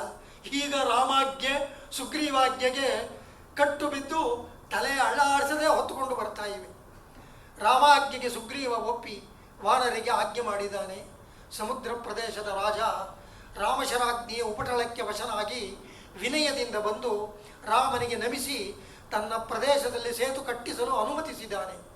ಮುಖ ತಿರುಗಿಸಿಕೊಂಡೇ ಇರುವ ಕಪಿಗಳ ಸ್ವಭಾವ ಇಲ್ಲಿ ಬದಲಾಗಿ ಹೇಳಿದ ಕೆಲಸ ಸರಿಯಾಗಿ ಗರಿಯಾಗಿ ನಡೆಯುತ್ತಿದೆ. ವಿಶ್ವಕರ್ಮ ಶಿಲ್ಪಿಯ ಪುತ್ರ ನಳ ಸರಿಯಾಗಿ ನಳವಾನರ ಸೇತುವನ್ನು ನಿರ್ಮಿಸುತ್ತಾನೆ. ಇದೆಲ್ಲ ಸೇತು ಉದ್ಯೋಗ, ಸೇತು ನಿಷ್ಪತ್ತಿ ಎಂಬ 7-8ನೆಯ ಆಶ್ವಾಸದ ವೃತ್ತಾಂತ. ಇವುಗಳಲ್ಲಿ ಹಲವಾರು ಸೊಗಸಾದ ವೃತ್ತಾಂತ ವರ್ಣನೆಗಳಿವೆ. ಕವಿಯ ಭಾಷಾ ಪ್ರಯೋಗ ಪ್ರಾಕೃತದ ಶುದ್ಧ ರೀತಿಯಲ್ಲಿದೆ. ಉತ್ತಮ ಶುದ್ಧ ಪ್ರಾಕೃತ ಮಹಾರಾಷ್ಟ್ರ ಪ್ರದೇಶದ್ದು. ಈಗ ಅದು ಮಹಾರಾಷ್ಟ್ರ, ಅಂದು ಕನ್ನಡ. ಇಲ್ಲಿಂದ ಹೊರಹೊಮ್ಮಿದ ಪ್ರಾಕೃತ ರಾಜಸ್ಥಾನ, ಬಿಹಾರ್, ಅಯೋಧ್ಯ, ಒರಿಸ್ಸಾ ಮುಂತಾದ ಕಡೆ ಪ್ರಸರಿಸಿ ಅಪಭ್ರಂಶ, ಶೌರಸೇನಿ, ವ್ರಜಭಾಷೆ, ಅವಧಿ ಭಾಷೆ, ದಕ್ಷಿಣದ ಪೈಶಾಚಿ ಭಾಷೆಗಳಾಗಿ ಬದಲಾಗಿದೆ. ಇದನ್ನೆಲ್ಲ ನಾವು ವರರುಚಿಯ ಷಟ್ಪ್ರಾಕೃತ ವ್ಯಾಕರಣ, ಷಡ್ಭಾಷಾ ಚಂದ್ರಿಕಾ, ಪ್ರಾಕೃತ ಶಬ್ದ ಪ್ರದೀಪಿಕಾ ಮುಂತಾದವುಗಳಿಂದ அறிಯಬಹುದು. ಮಹಾರಾಷ್ಟ್ರಾಶ್ರಯಾಂ ಭಾಷಾಂ ಪ್ರಕೃಷ್ಟಾಂ ಪ್ರಾಕೃತಾಂ ವಿದುಹು, ಪ್ರಕೃಷ್ಟಾಂ ಪ್ರಾಕೃತಂ ವಿದುಹು. ಪ್ರಾಕೃತ ಅನ್ನೋ ಶಬ್ದ, ಸಂಸ್ಕೃತ ಅನ್ನೋ ಶಬ್ದ ಸ್ತ್ರೀಲಿಂಗದಲ್ಲಿಲ್ಲ, ಅದು ನಪುಂಸಕಲಿಂಗದಲ್ಲೇ. ಸಂಸ್ಕೃತಂ ಲಕ್ಷಣೋಪೇತೆ. ಭಾಷೆಗೆ ಇರಬೇಕಾದ ಸಕಲ ಲಕ್ಷಣಗಳು ಯಾವುದರಲ್ಲಿದೆಯೋ ಅದಕ್ಕೆ ಸಂಸ್ಕೃತಂ ಅಂತ ಹೆಸರು, ಅಮರಕೋಶ. ಹಾಗೆ ಪ್ರಾಕೃತಂ ಅನ್ನೋದು ಕೂಡ ಸಂಸ್ಕೃತಕ್ಕೆ ಸರಿಸಮಾನವಾಗಿ ಅದು ಭಾಷಾಂತರಗಳ ಹಾಗೆ ಅಲ್ಲ, ಅದು ಎಲ್ಲ ಭಾಷೆಗೂ ತಾಯಿಯಾದ ಮುಖ್ಯ ಭಾಷೆ. ಪ್ರಾಕೃತಂ ಅಂತಾನೆ ಹೇಳಬೇಕು. ಪ್ರಾಕೃತಂ ಭಾಷಾ, ಸಂಸ್ಕೃತಂ ಭಾಷಾ. ಸಂಸ್ಕೃತ ಭಾಷಾ ಅಂತ ಹೇಳಿದರೆ ಕನ್ನಡವೂ ಕೂಡ ಸಂಸ್ಕೃತ ಭಾಷೆ ಆಗಬಹುದು. ವ್ಯಾಕರಣದಿಂದ ಸಂಸ್ಕಾರವನ್ನು ಪಡೆದಿದ್ದರೆ ಅದು ಸಂಸ್ಕೃತ ಕನ್ನಡೀ ಭಾಷಾ. ಅದರಿಂದ ಪ್ರಾಚೀನರ ಪ್ರಯೋಗವನ್ನು ನಾವು ಅವಶ್ಯಕವಾಗಿ ಇಲ್ಲಿ ಗಮನಿಸಬೇಕು ಎಂಬುದಾಗಿ ನನ್ನ ನಡುವಿನ ಮಾತು. ಮಹಾಕವಿ ದಂಡಿಯ ಕಾವ್ಯಾದರ್ಶದ ವಚನ ಇದು. ಈ ಶುದ್ಧ ಪ್ರಾಕೃತದಲ್ಲಿ ಬಹುವಚನಕ್ಕೆ ಬದಲು ಏಕವಚನ ಪ್ರಯೋಗವಿದೆ.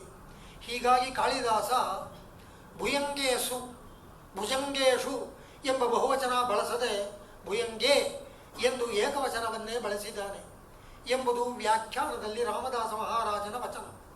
ಪ್ರವರಸೇನ ಕುಂತಲ ರಾಜ್ಯದ ಪ್ರಾಕೃತ ಭಾಷೆ. ಪ್ರವರಸೇನನ ಕುಂತಲ ರಾಜ್ಯದ ಪ್ರಾಕೃತ ಭಾಷೆ ಶುದ್ಧ ಪ್ರಾಕೃತ. ಇಂದಿಗೂ ಕೂಡ ಈ ರಾಜ್ಯದಲ್ಲಿ ದೇವರು ಬಂದರು ಅಂತ ಯಾರೂ ಹೇಳೋದಿಲ್ಲ, ದೇವರು ಬಂತು ಅಂತ ಹಳ್ಳಿ ಜನ ಹೇಳ್ತಾರೆ. ಏಕವಚನ ಪ್ರಯೋಗ. ರಾವಣ ಕೈಲಾಸವನ್ನು ಎತ್ತಿ ಹಿಡಿಯಲು ಹೋಗಿ ಕೈ ಸಿಕ್ಕಿಸಿಕೊಂಡುದಷ್ಟೇ ಅವನ ಕೀರ್ತಿ. ವಾನರರು ಒಬ್ಬೊಬ್ಬರು ಕೈಲಾಸದಂತಹ ಬೆಟ್ಟಗಳನ್ನೇ ಹೊತ್ತು ತಂದು ಸಮುದ್ರದಲ್ಲಿ ಹಾಕಿದುದು ರಾವಣನ ಕೀರ್ತಿಗೆ ಅಲ್ಪತೆಯನ್ನು ಉಂಟು ಮಾಡಿದಂತಾಯಿತು. ಇಲ್ಲಿಂದಲೇ ರಾವಣನ ಅವನತಿಯ ಆರಂಭ. ರಾವಣ ಶಿವಭಕ್ತ, ಸ್ವಾಮಿಗೆ ದ್ರೋಹ ಮಾಡಲು ಹೊರಟು ಕೈಲಾಸವನ್ನೇ ಅಲುಗಾಡಿಸಿದ. ವಾನರರು ರಾಮಭಕ್ತರು, ರಾಮಕಾರ್ಯಾರ್ಥವಾಗಿ ಬೆಟ್ಟಗಳನ್ನು ಕಿತ್ತರು. ಇದು ಶಿವಭಕ್ತನಿಗೂ ರಾಮಭಕ್ತರಿಗೂ ಇರುವ ವ್ಯತ್ಯಾಸ ಎಂಬುದಾಗಿ 6ನೆಯ ಆಶ್ವಾಸದಲ್ಲಿ ಕಾಳಿದಾಸನ ಮಾತು 77, 75 2 ಗಾದೆಗಳಲ್ಲಿರುವ ಅರ್ಥ. ಸೇತು ಉದ್ಯೋಗ 7ನೆಯ ಆಶ್ವಾಸ. ಬೆಟ್ಟಗಳನ್ನೇ ಕಿತ್ತು ಹೊತ್ತು ತಂದ ಕಪಿಸೈನ್ಯ ಈಗ ಶ್ರೀರಾಮನ ಕೀರ್ತಿಯ ಚಿಹ್ನೆಯಂತಹ ಸೇತು ಕಟ್ಟಲು ಆರಂಭಿಸಿತು. ಒಂದೊಂದು ಬೆಟ್ಟದ ಶಿಖರವನ್ನು ಸಮುದ್ರಕ್ಕೆ ಎಸೆದಾಗ ಮಾತ್ರ ಬೆಟ್ಟ ಕಾಣುತ್ತಿತ್ತು. ಸಮುದ್ರದೊಳಗೆ ಎಲ್ಲಿ ಹೋಯಿತೋ ತಿಳಿಯುತ್ತಿರಲಿಲ್ಲ. ತಿಮಿಂಗಿಲದ ಬಾಯಿಗೆ ಹುಲ್ಲು ಕಡ್ಡಿ ತಿನ್ನಿಸಿದಂತೆ ಆ ದೊಡ್ಡ ಬೆಟ್ಟಗಳು ಸಮುದ್ರದ ಬಾಯಿಗೆ ಆಗಿದ್ದವು. ಇದೊಂದು ಉಪಮಾನ ಕಾಳಿದಾಸನದು. ಸೇತು ನಿಷ್ಪತ್ತಿ 8ನೆಯ ಆಶ್ವಾಸ. ವಾನರ ನಳ ಸೇತುವನ್ನು ಬೆಟ್ಟದ ಶಿಖರಗಳಿಂದ ರಚನೆ ಮಾಡುತ್ತಿದ್ದರೆ ಸೈಜ್ಗಲ್ನಲ್ಲಿ ಕಟ್ಟಲಿಲ್ಲ. ರಾಮ ಇಂಜಿನಿಯರ್ ಅಲ್ಲ, ಚೆನ್ನಾಗಿ ತಿಳ್ಕೊಳ್ಳಿ. ವಾನರ ನಳ ಸೇತುವನ್ನು ಬೆಟ್ಟದ ಶಿಖರಗಳಿಂದ ರಚನೆ ಮಾಡುತ್ತಿದ್ದರೆ ದೂರದಿಂದ ನೋಡುವ ಜಿಂಕೆಗಳಂತೆ ಜನ ಬೆದರುಗಣ್ಣುಗಳಿಂದ ಒಮ್ಮೆ ಅಗಾಧ ಸಮುದ್ರವನ್ನು, ಅಗಾಧ ಕಾರ್ಯ ಸಾಧಕ ನಳನನ್ನು ನೋಡುತ್ತಿದ್ದರಂತೆ. ಸಮುದ್ರವು ಒಣಗಿದೆಡೆ ಎದ್ದು ಕಾಣುವ ಸಮುದ್ರದೊಳಗಿನ ಬೆಟ್ಟಗಳ ಶಿಖರಗಳ ಅಂತರದಲ್ಲಿ ನಳನು ವಾನರರಿಂದ ಬೆಟ್ಟದ ಶಿಖರಗಳನ್ನು ತುಂಬುತ್ತಾ ಸೇತು ರಚನೆ ಮಾಡುತ್ತಿದ್ದಾನೆ. ಈಗಿನವರು ರಾಮಸೇತುವಿನ ಬಗ್ಗೆ ಏನೇನು ಆಕ್ಷೇಪ ಮಾಡ್ತಾರೋ ಅದಕ್ಕೆಲ್ಲ ಸಮಾಧಾನ ಸೇತು ಹೇಗೆ ಕಟ್ಟಿದ, ಅದು ಹೇಗಿತ್ತು, ಯಾರು ಕಟ್ಟಿದರು ಎಂಬ ವಿವರಗಳೊಂದಿಗಿದೆ. ಇದನ್ನು ಓದಿದರೆ ಆ ಆಕ್ಷೇಪಗಳಿಗೆಲ್ಲ ನಾವು ಸರಿಯಾದ ಸಮಾಧಾನವನ್ನು ಇಂದಿನವರೆಗೆ ನಾವು ಕೊಡಬಹುದು. ಇದು ನನ್ನ ಮಾತು. ದಕ್ಷಿಣದ ದಡದಲ್ಲಿರುವ ವೇಲಾಚಲದವರೆಗೆ ಸೇತು ಬದ್ಧವಾಯಿತು. ಸಮುದ್ರದ ನೀರು ಹೊರಬಿದ್ದು ಖಾಲಿಯಾದ ಹಳ್ಳಗಳಲ್ಲೆಲ್ಲ ವಾನರರು ಬೆಟ್ಟದ ಶಿಖರಗಳನ್ನು ತುಂಬಿದರು. 8ನೇ ಆಶ್ವಾಸ 74ನೆಯ ಗಾದೆ. ಒಡ್ಡೊಡ್ಡಾಗಿ ಬಿದ್ದ ಶಿಖರಗಳನ್ನು ನಳ ಸರಿಯಾಗಿ ಘಟಿಸುವಾಗ ಸಮುದ್ರವು ಅಷ್ಟಷ್ಟು ದೂರ ಸರಿಯಿತು. ಮಲೆಯ ಪರ್ವತದ ಬಡಿಲಲ್ಲಿ ರಾಮನೊಡನೆ ನಿಂತಿದ್ದ ಸುಗ್ರೀವನಿಗೆ ವಾನರ ಕೋಲಾಹಲದಿಂದ ಸೇತುಪಥ ಪೂರ್ತಿಯಾದುದು ತಿಳಿಯಿತು. ಸೇತು ಮುಗಿದಾಗ ಅದು ಪೂರ್ವ ಪಶ್ಚಿಮ ದಿಗ್ವಿಭಾಗ ರೇಖೆಯಂತೆ ಕಾಣುತ್ತಿತ್ತು. ಇತ್ತ ಮಲಯಗಿರಿ, ಅತ್ತ ಸುವೇಲಾಚಲ, ಎರಡರಲ್ಲೂ ಆರಂಭ ಮತ್ತು ಕೊನೆ ಸೇರಿದ ಸೇತು ಪಥವು ವಿಶಾಲ ಸಮುದ್ರದಲ್ಲಿ ಉದಯಾಸ್ತಗಳ ಶಿಖರಗಳೆರಡನ್ನೂ ಸ್ಪರ್ಶಿಸುವ ಸೂರ್ಯನ ರಥದಂತೆ ಕಾಣಿಸುತ್ತಿತ್ತು. ಸೇತು ತೇಲುವ ಬೆಟ್ಟದ ಸಾಲಿನಂತೆ ಕಾಣುತ್ತಿತ್ತು.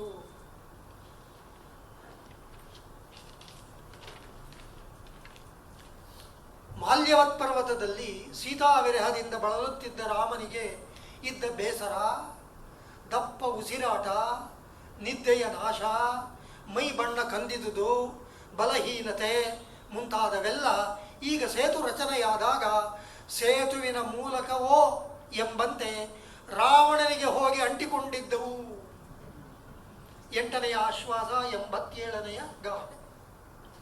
ದಕ್ಷಿಣ ದಿಕ್ಕಿನ ಅಧಿಪತಿಯಾದ ಯಮನ ತೋಳು ಸಮುದ್ರವನ್ನು ಎರಡಾಗಿ ಸೀಳಿಕೊಂಡು ಬುಸುಗುಟ್ಟುವ ಹಾವಿನಂತೆ ರಾವಣನನ್ನು ಕೊಲ್ಲಲು ನೀಡಿದಂತೆ ಈ ಸೇತುಪಥ ಕಾಣಿಸುತ್ತಿತ್ತು. ಉತ್ಪ್ರೇಕ್ಷೆ. 9ನೆಯ ಆಶ್ವಾಸ ಸುವೇಲೋತ್ಕರ್ಷ. ಲಂಕೆಯ ಪಕ್ಕದ ಸುವೇಲಾಚಲವು ಪೂರ್ವ ಪಶ್ಚಿಮ ಆಯತವಾಗಿ ಎತ್ತರಕ್ಕಿದ್ದು ದಕ್ಷಿಣ ದಿಕ್ಕನ್ನು ಮರೆಸಿತ್ತು. ಈ ಸುವೇಲ ಪರ್ವತ ಸೂರ್ಯೋದಯಿಸಿದಾಗ ಅವನ ಕಿರಣಗಳಿಂದ ಆಲಿಂಗಿತವಾಗಿ ವಿಷ್ಣು ಮಂದರ ಪರ್ವತವನ್ನು ಆಲಿಂಗಿಸಿದಂತೆ ಬೆಳಗುತ್ತಿತ್ತು. ರಾತ್ರಿ ಚಂದ್ರ ಇದರ ಶಿಖರದಲ್ಲಿ ಮರೆಯಾದಾಗ ಸಮುದ್ರದ ಕೆಸರು ಅಂಟಿದ ಐರಾವತದಂತೆ ಕಾಣುತ್ತಿತ್ತು. ಸುವೇಲಾಚಲದಲ್ಲಿ ಹೊಂಗೆಯ ಮರಗಳ ತೋಪುಗಳುಂಟು, ಬೆಳ್ಳಗೆ ಕಾಣುವ ಬಂಡೆಗಳುಂಟು, ಕಪ್ಪು ಶಿಲೆಯ ಬಂಡೆಗಳೂ ಉಂಟು. ಆನೆಗಳು ಹೊಂಗೆಯ ಮರಗಳ ತೋಪನ್ನು ಬೇರೆ ಗುಂಪಿನ ಆನೆಗಳೆಂದು ಬಗೆದು ಧ್ವಂಸಗೊಳಿಸುವು. ಸಿಂಹಗಳು ಬೆಳ್ಳಿಯಂತೆ ಬೆಳಗುವ ಬಂಡೆಗಳಲ್ಲಿ ತಮ್ಮ ಪ್ರತಿಬಿಂಬ ನೋಡಿ ಬಂಡೆಯನ್ನೇ ಸೀಳುವು. ಕಾಡೆಮ್ಮೆಗಳು ಕರಿ ಬಂಡೆಗಳನ್ನು ಎದುರಾಳಿ ಎಂದು ತಿಳಿದು ತಿವಿದು ಒಡೆದು ಹಾಕುವು. ಸುವೇಲ 10ನೆಯ ಆಶ್ವಾಸ. ಸುವೇಲಾಚಲ ಲಂಕೆಗೆ ಸೇರಿ ಲಂಕಾದ್ವೀಪಕ್ಕೆ ಸೇರಿದ ಬೆಟ್ಟ. ಅದು ವಿಶಾಲವಾದ ಕಾಡು, ಮೇಡು, ಕೊಳ್ಳ, ತಪ್ಪಲುಗಳನ್ನು ಉಳ್ಳದ್ದು. ರಾವಣ ಬದುಕಿರುವಾಗಲೇ ವಾನರರು ಈ ಪ್ರದೇಶವನ್ನು ತಮ್ಮದಾಗಿಸಿಕೊಂಡು ಬಿಟ್ಟರು. ಯಥೇಚ್ಛವಾಗಿ ವಿಹರಿಸುತ್ತಿದ್ದರು. ರಾಮ ಈ ಬೆಟ್ಟದ ಮೇಲಿಂದ ಸಮಗ್ರ ಲಂಕೆಯನ್ನು ನೋಡುತ್ತಾನೆ. ರಾವಣದೂ ಇದು ಲಂಕೆ ಎಂದು ಒಂದೆಡೆ ರೋಷ, ಸೀತೆ ಎಲ್ಲಿದ್ದಾಳೆ ಎಂದು ಒಂದೆಡೆ ಹರ್ಷ. ಹೀಗೆ ರಾಮನ ಸ್ಥಿತಿ ಹರ್ಷ ರೋಷಗಳಿಂದ ಕೂಡಿತ್ತು. ಕೋಟಿ ಕೋಟಿ ವಾನರರ ಸಂಚಾರ ಭಾರ ಮತ್ತು ಮರಗಿಡಗಳ ಚಾಲನೆ ಇವುಗಳಿಂದ ಸುವೇಲಾಚಲವು ಕಂಪಿಸಿದಂತೆ ಕಾಣುತ್ತಿತ್ತು. ವಾನರ ಆಕ್ರಮಣ ಕೇಳಿ ರಾವಣನು ಇತ್ತ ಕಂಪಿಸಿದ. ಈ ಸಮಯದಲ್ಲಿ ಅತ್ತ ಸೂರ್ಯನು ಅಸ್ತಮಯ ಸಮಯವಾಗಿ ಕಳೆಗುಂದಿದ್ದ, ಇತ್ತ ರಾವಣನು ಕಳೆಗುಂದಿದ್ದ. ಸೂರ್ಯ ಪಶ್ಚಿಮ ಶಿಖರದಿಂದ ಕೆಳಗೆ ಬಿದ್ದುದು ರಾವಣನ ಮೊದಲನೆಯ ತಲೆ ಬಿದ್ದು ಹೋದಂತಾಗಿತ್ತು. ವಾಲ್ಮೀಕಿ ವರ್ಣನೆ ಮಾಡಲಿಲ್ಲ. ಕಾಡಿನ ಮರಗಳಲ್ಲೆಲ್ಲ ಕತ್ತಲೆ ಆವರಿಸಿ ಚಿಗುರು ಹೂಗಳು ಕೂಡ ಕತ್ತಲೆಯಲ್ಲಿ ಕಾಣಿಸದಿದ್ದರೂ ಹೂಗಳ ವಾಸನೆಯಿಂದ ಓಹೋ ಇಲ್ಲಿ ಮರಗಳಿವೆ ಎಂದು ತಿಳಿಯಬಹುದಾಗಿತ್ತು. ಚಂದ್ರೋದಯವಾಗಿ ಬೆಳದಿಂಗಳು ಎಲ್ಲೆಲ್ಲೂ ಹರಡಿವೆ. ಕತ್ತಲೆ ಬೆಳದಿಂಗಳ ಆಟ ಮರಗಳ ತೋಪುಗಳಲ್ಲಿ ನಡೆದಿದೆ. ಕತ್ತಲೆ ಇರುವಲ್ಲಿ ಅದು ಹಳ್ಳದಂತೆಯೂ, ಬೆಳದಿಂಗಳು ಇರುವಲ್ಲಿ ಹಳ್ಳವು ನೆಲದಂತೆ ಕಾಣುತ್ತಿತ್ತು. ರಾಕ್ಷಸರು, ನಿಶಾಚರರು, ಅವರ ವ್ಯವಹಾರಗಳೆಲ್ಲ ರಾತ್ರಿಯಲ್ಲೇ ಹೆಚ್ಚು. ರಕ್ಕಸ ಸ್ತ್ರೀಯರು ರಾಗಕ್ಕೂ ರಜನಿಗೂ ಪರವಶರಾಗಿ ಕೇಳಿಗಳಲ್ಲಿ ನಿರತರಾದರು. ಇಲ್ಲಿ ರಾಯ ಎಂಬ ಶಬ್ದ ರಾಗ, ರಾಜ ಎಂಬ ಎರಡರ್ಥವನ್ನು ಕೊಡುವ ಪ್ರಯೋಗ ಚಮತ್ಕಾರ. ಶೃಂಗಾರ ನಾಯಿಗೆ ವೈವಿಧ್ಯ. ಯುವತಿಯರಿಂದ ಹಿಡಿದು ಪ್ರೌಢೆಯರವರೆಗೆ ರಾವಣಾಂತಃಪುರದಲ್ಲಿ ವಿವಿಧ ಕೇಳಿಗಳು ನಡೆಯುತ್ತಿದ್ದವು. ಸುಖಾನುಭವದಲ್ಲೂ ಉತ್ಸಾಹಕ್ಕಾಗಿ ಮದ್ಯಪಾನ ಬೇಕು, ದುಃಖದಲ್ಲೂ ದುಃಖವನ್ನು ಮರೆಯಲು ಮದ್ಯ ಬೇಕು. ಹೀಗೆ ಎಲ್ಲ ಸ್ತ್ರೀಯರು ಅಮಲಿನಲ್ಲಿ ತೇಲಾಡುತ್ತಿದ್ದರು. ಲಂಕೆಯ ಮದ್ಯಕ್ಕೆ ಪ್ರಸನ್ನ ಎಂಬ ವಿಶೇಷ ಹೆಸರು. ಅದು ವಿಶೇಷ ರೀತಿಯ ಮದ್ಯ. ಬೆಳದಿಂಗಳು ಏರುತ್ತಿದ್ದರೆ ಮದ್ಯದ ಅಮಲು ಜೊತೆಗೆ ಏರುತ್ತಿತ್ತು. ಯುವತಿಯರ ಅನುರಾಗ ತಮ್ಮ ಪ್ರಿಯತಮರಲ್ಲಿ ಬಹು ರಸವತ್ತಾಗಿ ಬೆಳೆಯಿತು. ಇಲ್ಲಿಗೆ ಕಾಮಿನಿ ವಿಲಾಸ ಆಶ್ವಾಸ ಮುಗಿಯಿತು. 11ನೆಯ ಆಶ್ವಾಸ ಮಾಯೋತ್ತಮಾಂಗ.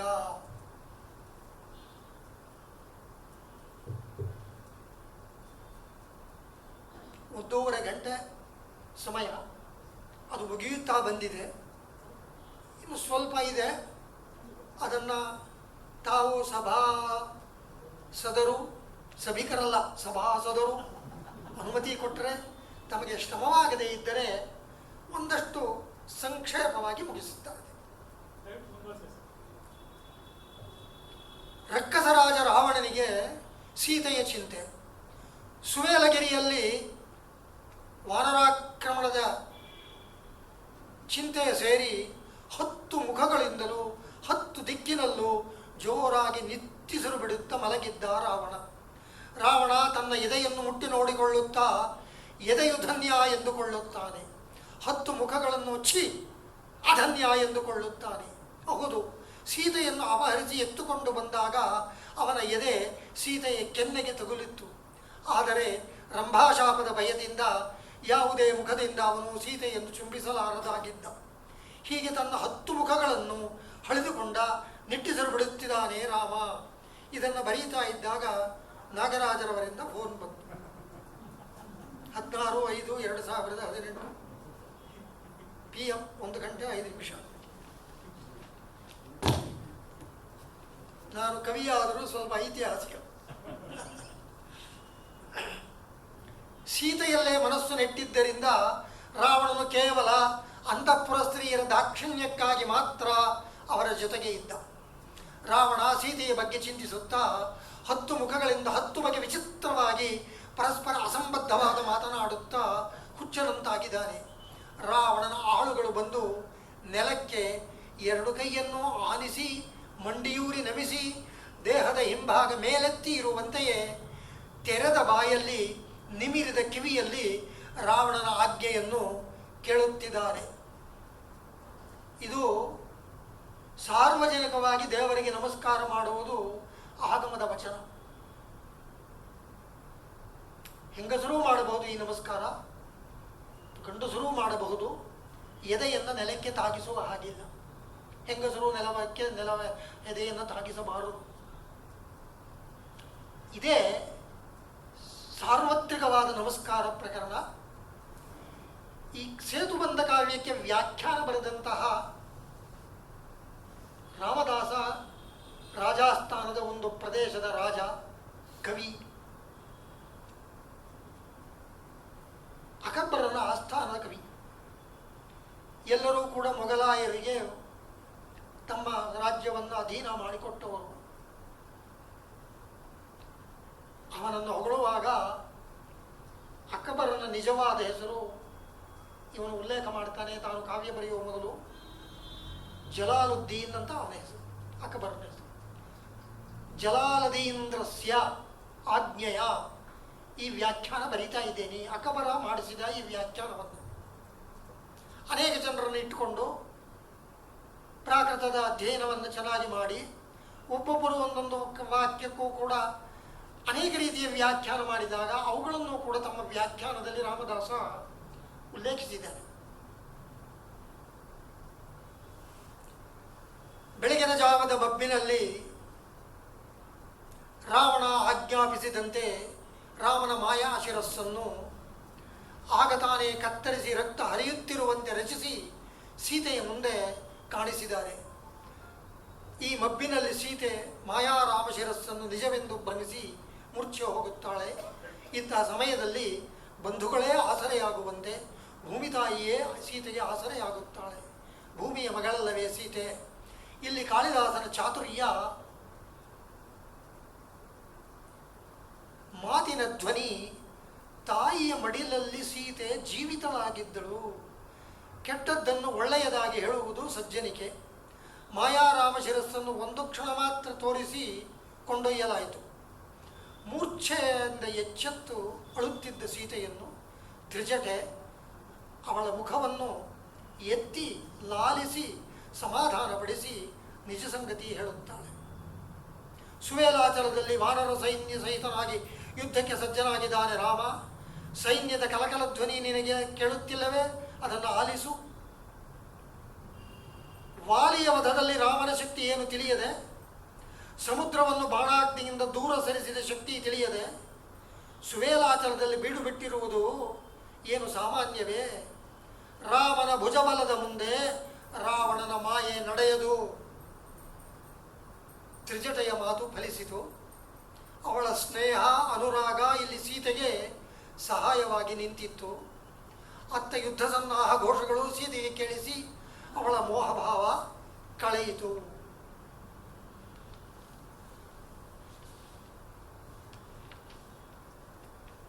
ಹನ್ನೆರಡನೇ ಆಶ್ವಾಸ ಸೈನ್ಯ ಸಂಘಟ್ಟ. 18 ಪತ್ರಗಳು ನಾನು ಓದಿಯಾಯಿತು. ಬಾಯಿನಲ್ಲಿ ಮಾತನಾಡುವಂತೆ ನಿಮಗೆ ಓದಿಬಿಟ್ಟಿದ್ದೇನೆ. 31 ಪತ್ರ ಇದು ಬರೆದಿರುವುದು. ಸಮಯ ಹೆಚ್ಚು ತೆಗೆದುಕೊಳ್ಳುವುದು ನನಗೂ ಇಷ್ಟವಿಲ್ಲ. ಯಾಕೆ ಎಂದರೆ ನಮ್ಮ ಗುರುಗಳು ಹೇಳಿದ ಸಮಯಕ್ಕೆ ಮುಗಿಸಬೇಕು. ಅದು ಅರ್ಧವಾದರೂ ಸರಿ, ಸನ್ನಿವೇಶಗಳನ್ನು ಮುಗಿಸಿಬಿಡಬೇಕು ಎಂಬುದಾಗಿ ಕೊಟ್ಟಿದ್ದಾರೆ. ಅದರಿಂದ ತಮ್ಮ ಅನುಮತಿ ಕೇಳ್ತೇನೆ. ಈಗ ದೂರದಿಂದ ಬಂದಿರೋರು ಅವರವರ ಮನೆಗಳಿಗೆ ಹೋಗೋದಕ್ಕೆ ವೆಹಿಕಲ್ಗಳನ್ನು ಹಿಡ್ಕೊಂಡು ಹೋಗೋದು ಕಷ್ಟವಾಗಬಹುದು. 7 ಗಂಟೆ 57 ನಿಮಿಷ ಆಗಿದೆ. ಈಗ ನಾನು ಎಷ್ಟು ಹೊತ್ತು ಇನ್ನು ಓದಬಹುದು ಅನ್ನೋದನ್ನು ಕಾರ್ಯಕರ್ತರು, ಈ ವ್ಯವಸ್ಥಾಪಕರು ಸ್ವಲ್ಪ ನನಗೆ ದಯವಿಟ್ಟು ತಿಳಿಸಬೇಕು ಅಂತ ಪ್ರಾರ್ಥನೆ.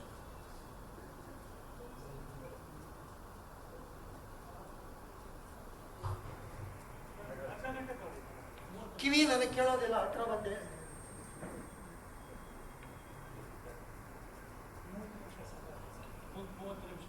ಇನ್ನು ಏನು ಸಭಾಸದರಿಗೆಲ್ಲ ಸಭ್ಯರಿಗೆಲ್ಲ ಅದು ಸಮ್ಮತವೇ? ಇನ್ನು ಅರ್ಧ ಗಂಟೆ ಕಾಲ ಕೈ ಎತ್ತಬಹುದು. ಸರಿ, ನನಗೆ ಸಂತೋಷ ಆಯ್ತು. ಆಯ್ತು. 12ನೇ ಆಶ್ವಾಸ ಸೈನ್ಯ ಸಂಘಟ್ಟ. ಸೂರ್ಯೋದಯವಾಯಿತು, ಕತ್ತಲೆಯೂ ಕಳೆಯಿತು, ಸೀತೆಯ ಭ್ರಮೆಯೂ ಕಳೆಯಿತು. ಹಗಲೆಂಬ ವ್ಯಕ್ತಿ ಎಲ್ಲೋ ರಾತ್ರಿ ಕಳೆದು ತಾಂಬೂಲ ಶೇಷದಿಂದ ಕಪ್ಪು ಕೆಂದಾದ ಮುಖದೊಡನೆ ಮನೆಗೆ ಹಿಂತಿರುಗಿ ಬಂದಂತಿತ್ತು. ರಕ್ಕಸ ಭಟರ ಪತ್ನಿಯರಿಗೆ ಪ್ರಿಯಾಲಿಂಗನವು ಮತ್ತೆ ಸಿಗಲಾರದಂತೆ ಈಗಲೇ ಸಿಕ್ಕಿ ಅವರು ಸಂಭ್ರಮಿಸಿದ್ದರು. ಈ ಒಂದು ರಾತ್ರಿ ರಾಮನಿಗೆ ಈ 10 ತಿಂಗಳ ಸೀತಾ ವಿರಹವು ಒಟ್ಟಿಗೆ ಸೇರಿ ಬೇಸರಕ್ಕೆ ಕಾರಣವಾಗಿತ್ತು. ಆದರೆ ಧೈರ್ಯಶಾಲಿ ರಾಮ ಸೀತೆಯನ್ನೇ ಸಾಕ್ಷಾತ್ ತನಗೆ ಸಹಾಯವೆಂಬಂತೆ ತನ್ನ ಬಿಲ್ಲಿನ ಬಳ್ಳಿಯನ್ನು ಒಮ್ಮೆ ನೋಡಿಕೊಂಡ. ಒಡನೆಯೇ ಕಪಿಸೈನ್ಯ ಸಂಚಲಿಸಿತು. ವಿಭೀಷಣನ ಮಾರ್ಗದರ್ಶನದಿಂದ ಸೈನ್ಯವು ಭೀಷಣವಾಗಿತ್ತು. ಅರ್ಧನಿದ್ದೆಯಲ್ಲೆದ್ದ ರಾವಣ ಯುದ್ಧಾರಂಭದ ವಾದ್ಯಗಳನ್ನು ಬಾರಿಸಲು ಆಜ್ಞಾಪಿಸಿದ. ಸುರದ ಸಮಯದಲ್ಲಿ ನಿರತರಾಗಿದ್ದ ರಾಕ್ಷಸ ಭಟರು ಕೊರಳಿಗೆ ಜೋತು ಬಿದ್ದಿದ್ದ ಪ್ರಿಯತಮೆಯರ ತೋಳನ್ನು ಒಂದು ಕೈಯಿಂದ ತಟ್ಟಿ ಮತ್ತೊಂದು ಕೈಯಿಂದ ಆಯುಧ ಹಿಡಿದು ವೀರಯುದ್ಧಕ್ಕೆ ಹೊರಟರು. ರಾವಣನು ಆನೆ, ಕುದುರೆ, ರಥ, ಪದಾತಿಗಳೆಂಬ ಚತುರಂಗ ಸೈನ್ಯದೊಡನೆ ಲಂಕೆಯೊಳಗಿಂದ ಒಂದು ಸಮುದ್ರವೇ ಹೊರಟು ಬಂದಂತೆ ಹೊರಬಂದ. ಕಪಿಸೈನ್ಯಗಳು ಲಂಕೆಯ ಪ್ರಾಕಾರವನ್ನೇ ಆವರಿಸಿಬಿಟ್ಟಿದ್ದವು. ರಕ್ಕಸ ಕಪಿಸೈನ್ಯಗಳಲ್ಲಿ ಹೊಡೆದಾಟ ಪ್ರಬಲವಾಯಿತು. ಪ್ರಹಸ್ತ, ಕುಂಭ, ನಿಕುಂಭ, ಇಂದ್ರಜಿತ್ತು ಮುಂತಾದ ಸೇನಾಪತಿಗಳು ಉತ್ಸಾಹದಿಂದ ಯುದ್ಧದಲ್ಲಿ ಸೈನ್ಯವನ್ನು ಮುನ್ನಡೆಸುತ್ತಿದ್ದರು. ಎಲ್ಲರಿಗೂ ಯುದ್ಧದಲ್ಲೇ ಅನುರಾಗ ಆವರಿಸಿತ್ತು. 13ನೆಯ ಆಶ್ವಾಸ ದ್ವಂದ್ವ ಸಂಗ್ರಾಮ. ರಾಕ್ಷಸ ಸೇನೆ ಲಂಕೆಯಿಂದ ಹೊರಟು ವಾನರ ಸೇನೆಯೊಡನೆ ಕೈ ಮಿಲಾಯಿಸಿತು. ಎದುರಾಳಿಗಳ ಹೊಡೆತಗಳನ್ನು 2 ಪಡೆಗಳು ಸಹಿಸಿಕೊಂಡವು, ಉತ್ಸಾಹ ಬೆಳೆಸಿಕೊಂಡವು. ರಾಮನ ಬಾಣಗಳ ಹೊಡೆತದಿಂದ ಮುಂದಿದ್ದ ಆನೆ, ಕುದುರೆ, ರಥ, ಪದಾತಿ ಸೈನ್ಯವು ಹಿಮ್ಮುಖವಾಗಿ ಬಿಟ್ಟಿತು. ಹಿಂದಿದ್ದ ಆನೆ, ಕುದುರೆ, ಪದಾತಿಗಳನ್ನೇ ಎದುರಿಸಿ ಪರಸ್ಪರ ಹೊಡೆದಾಡುತ್ತಿದ್ದವು. ವಾನರರಿಗೆ ಎದುರಾಳಿ ಎಂದರೆ ರಾಕ್ಷಸರು ಮತ್ತು ಅವರ ಅಪ್ರತಿಮವಾದ ಆಯುಧಗಳು. ಇಲ್ಲಿ ಒಂದು ಪ್ರಸಂಗ ನೀವು ತಿಳಿದುಕೊಳ್ಳಬೇಕು ಅಥವಾ ತಿಳಿದಿರಬಹುದು. ಜ್ಯೋತಿಷ ಗ್ರಂಥದಲ್ಲಿ ಲೀಲಾವತಿಯಂತಹ ಒಂದು ಲೆಕ್ಕಾಚಾರ. ಆ ಶ್ಲೋಕ ನೀವು ಕೇಳಿರಬಹುದು, ಕೇಳದೇ ಇದ್ದರೆ ಹೇಳ್ತೇನೆ. ರಾಮನ ಶರವೇಗ ಹೇಗಿತ್ತು ಅದನ್ನು ಹಿಂದೆ ಸರ್ಗದಲ್ಲಿ ತಲೆ ಕಡಿದು ಬಿದ್ದಂತಹ ಶರೀರ ಎದ್ದು ಕುಣಿತಾ ಇತ್ತು ಅಂತ ವರ್ಣನೆ ಮಾಡಿದ್ದಾರೆ. ಆ ಪ್ರಸಂಗವನ್ನು ನಾನು ಅನುವಾದ ಮಾಡಲಿಲ್ಲ, ಆದ್ದರಿಂದ ಇಲ್ಲಿ ಆ ಪ್ರಸಂಗವನ್ನು ಹೇಳ್ತೇನೆ. ನಾಗಾನಾಮಯುತಂ ತುರಂಗ ನಿಯುತಂ ಸಾರ್ಧಂ ರಥಾನಾಂ ಶತಂ ಪಾದಾತ ಶತಕೋಟಿ. ಇಷ್ಟೂ ಸಂಹಾರವಾದರೆ ಏಕ ಕಬಂಧೋರಣೆ, ಒಂದು ತಲೆಯಿಲ್ಲದ ಹೆಣ ಎದ್ದು ಕುಣಿಯುವುದು ಆರಂಭ ಮಾಡುತ್ತೆ. ಅದು ಏಕೆ ಎಂದರೆ ಅದನ್ನು ಕಾಳಿದಾಸ ಹಿಂದೆ ವರ್ಣನೆ ಮಾಡಿದ್ದಾನೆ. ತನ್ನ ಬಂಧುನಾಶಕ್ಕೆ ಕೋಪಗೊಂಡು ಆ ಹೆಣವೂ ಕೂಡ ಎದ್ದು ಕುಣಿತಾ ಇದೆ ಅಂತ. ಏಕ ಕಬಂಧೋರಣೆ, ತಲೆಯಿಲ್ಲದ ಶರೀರಕ್ಕೆ ಕಬಂಧ ಅಂತ ಹೆಸರು. ಏವಂ ಕೋಟಿ ಕಬಂಧ ನರ್ತನ ವಿಧೌ ಕಿಂಚಿತ್ ಧ್ವನಿ ಕಿಂಕಿಣಿ. 1 ಕೋಟಿ ಕಬಂಧಗಳು ಕೆಳಗೆ ಬಿದ್ದರೆ ರಾಮನ ಬಿಲ್ಲಿನ ದೊಡ್ಡ ಗಂಟೆ ಅಲ್ಲ, ಸಣ್ಣ ಗೆಜ್ಜೆಯಂತಹ ಗಂಟೆ ಒಂದು ಸಣ್ಣ ಸದ್ದು ಮಾಡುವುದು. ಹೀಗೆ ಎಷ್ಟು ಹೊತ್ತು ರಾಮ ಯುದ್ಧವನ್ನು ಮಾಡಿದ ಅಂದರೆ ಯಾವಾರ್ಧಂ ಪರಮಾತ್ಮನೋ ರಘುಪತೇ ಕೋದಂಡ ಘಂಟಾರವ ಅಂತ ಶ್ಲೋಕ. ಈ ಎಲ್ಲೋ ನಮ್ಮ ತಾತನವರು ಜ್ಯೋತಿಷ ಪುಸ್ತಕದಲ್ಲಿ ಈ ಶ್ಲೋಕ ಬರೆದು ಒಂದು ಸ್ಲಿಪ್ ಇಟ್ಟಿದ್ರು. ಚಿಕ್ಕ ವಯಸ್ಸಿನಲ್ಲಿ ಓದಿದ್ದರಿಂದ ನನಗೆ ಇವಾಗ ಜ್ಞಾಪಕ ಇದೆ. ಆಮೇಲೆ ಓದಿದ್ದರೆ ಅದೆಲ್ಲ ಮರೆತು ಬಿಟ್ಟಿರುತ್ತೆ. ಅದರಿಂದ ನೀವು ಚಿಕ್ಕ ವಯಸ್ಸಿನಲ್ಲೇ ಓದೋದು, ನಿಮ್ಮ ಮಕ್ಕಳಿಗೆ ಚಿಕ್ಕ ವಯಸ್ಸಿನಲ್ಲಿಯೇ ಸಂಸ್ಕೃತ ಪ್ರಾಕೃತಗಳನ್ನು ಕಲಿಸುವುದು ಒಳ್ಳೆಯದು ಅಂತ ಒಂದು ಮಾತನ್ನು ಮಧ್ಯೆ ನಾನು ವಿನಂತಿಸಿಕೊಳ್ಳುತ್ತೇನೆ.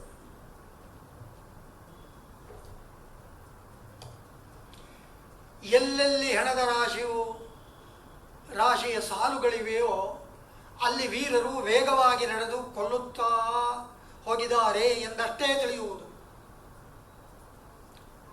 ವಾನರರು ರಾಕ್ಷಸರ ಎದೆಗೆ ಬಾಯಿ ಹಾಕಿ ಕೋರೆ ದಾಡಿಯಿಂದ ಎದೆ ಸೀಳಿದ್ದಾರೆ. ಅಷ್ಟರಲ್ಲಿ ರಾಕ್ಷಸರು ಕತ್ತಿಯಿಂದ ವಾನರರ ತಲೆ ಕಡಿದಿದ್ದಾರೆ.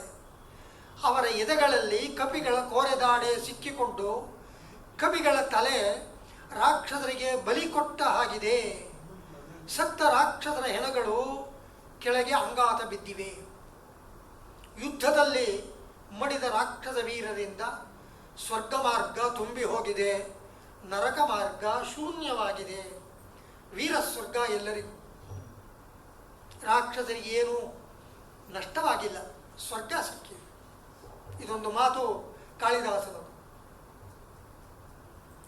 ರಣಹದ್ದುಗಳು ಸತ್ತ ಹೆಣಗಳ ರಕ್ತವನ್ನು ಬಾಯಾರಿಕೆಯಿಂದ ಕುಡಿಯಲು ಕೊಕ್ಕೆ ಹಾಕಿದಾಗ ರಾಮಬಾಣಗಳ ಕಬ್ಬಿಣದ ಚೂರುಗಳೇ ಬಾಯಿಗೆ ಬಂದು ಆ ರಕ್ತವನ್ನು ಹೊರಗೆ ಉಗುಳುತ್ತಿವೆ. ಅವು ತಮ್ಮ ಬಾಯಾರಿಕೆ ತೀರಿಸಿಕೊಳ್ಳಲಾಗಲಿಲ್ಲ.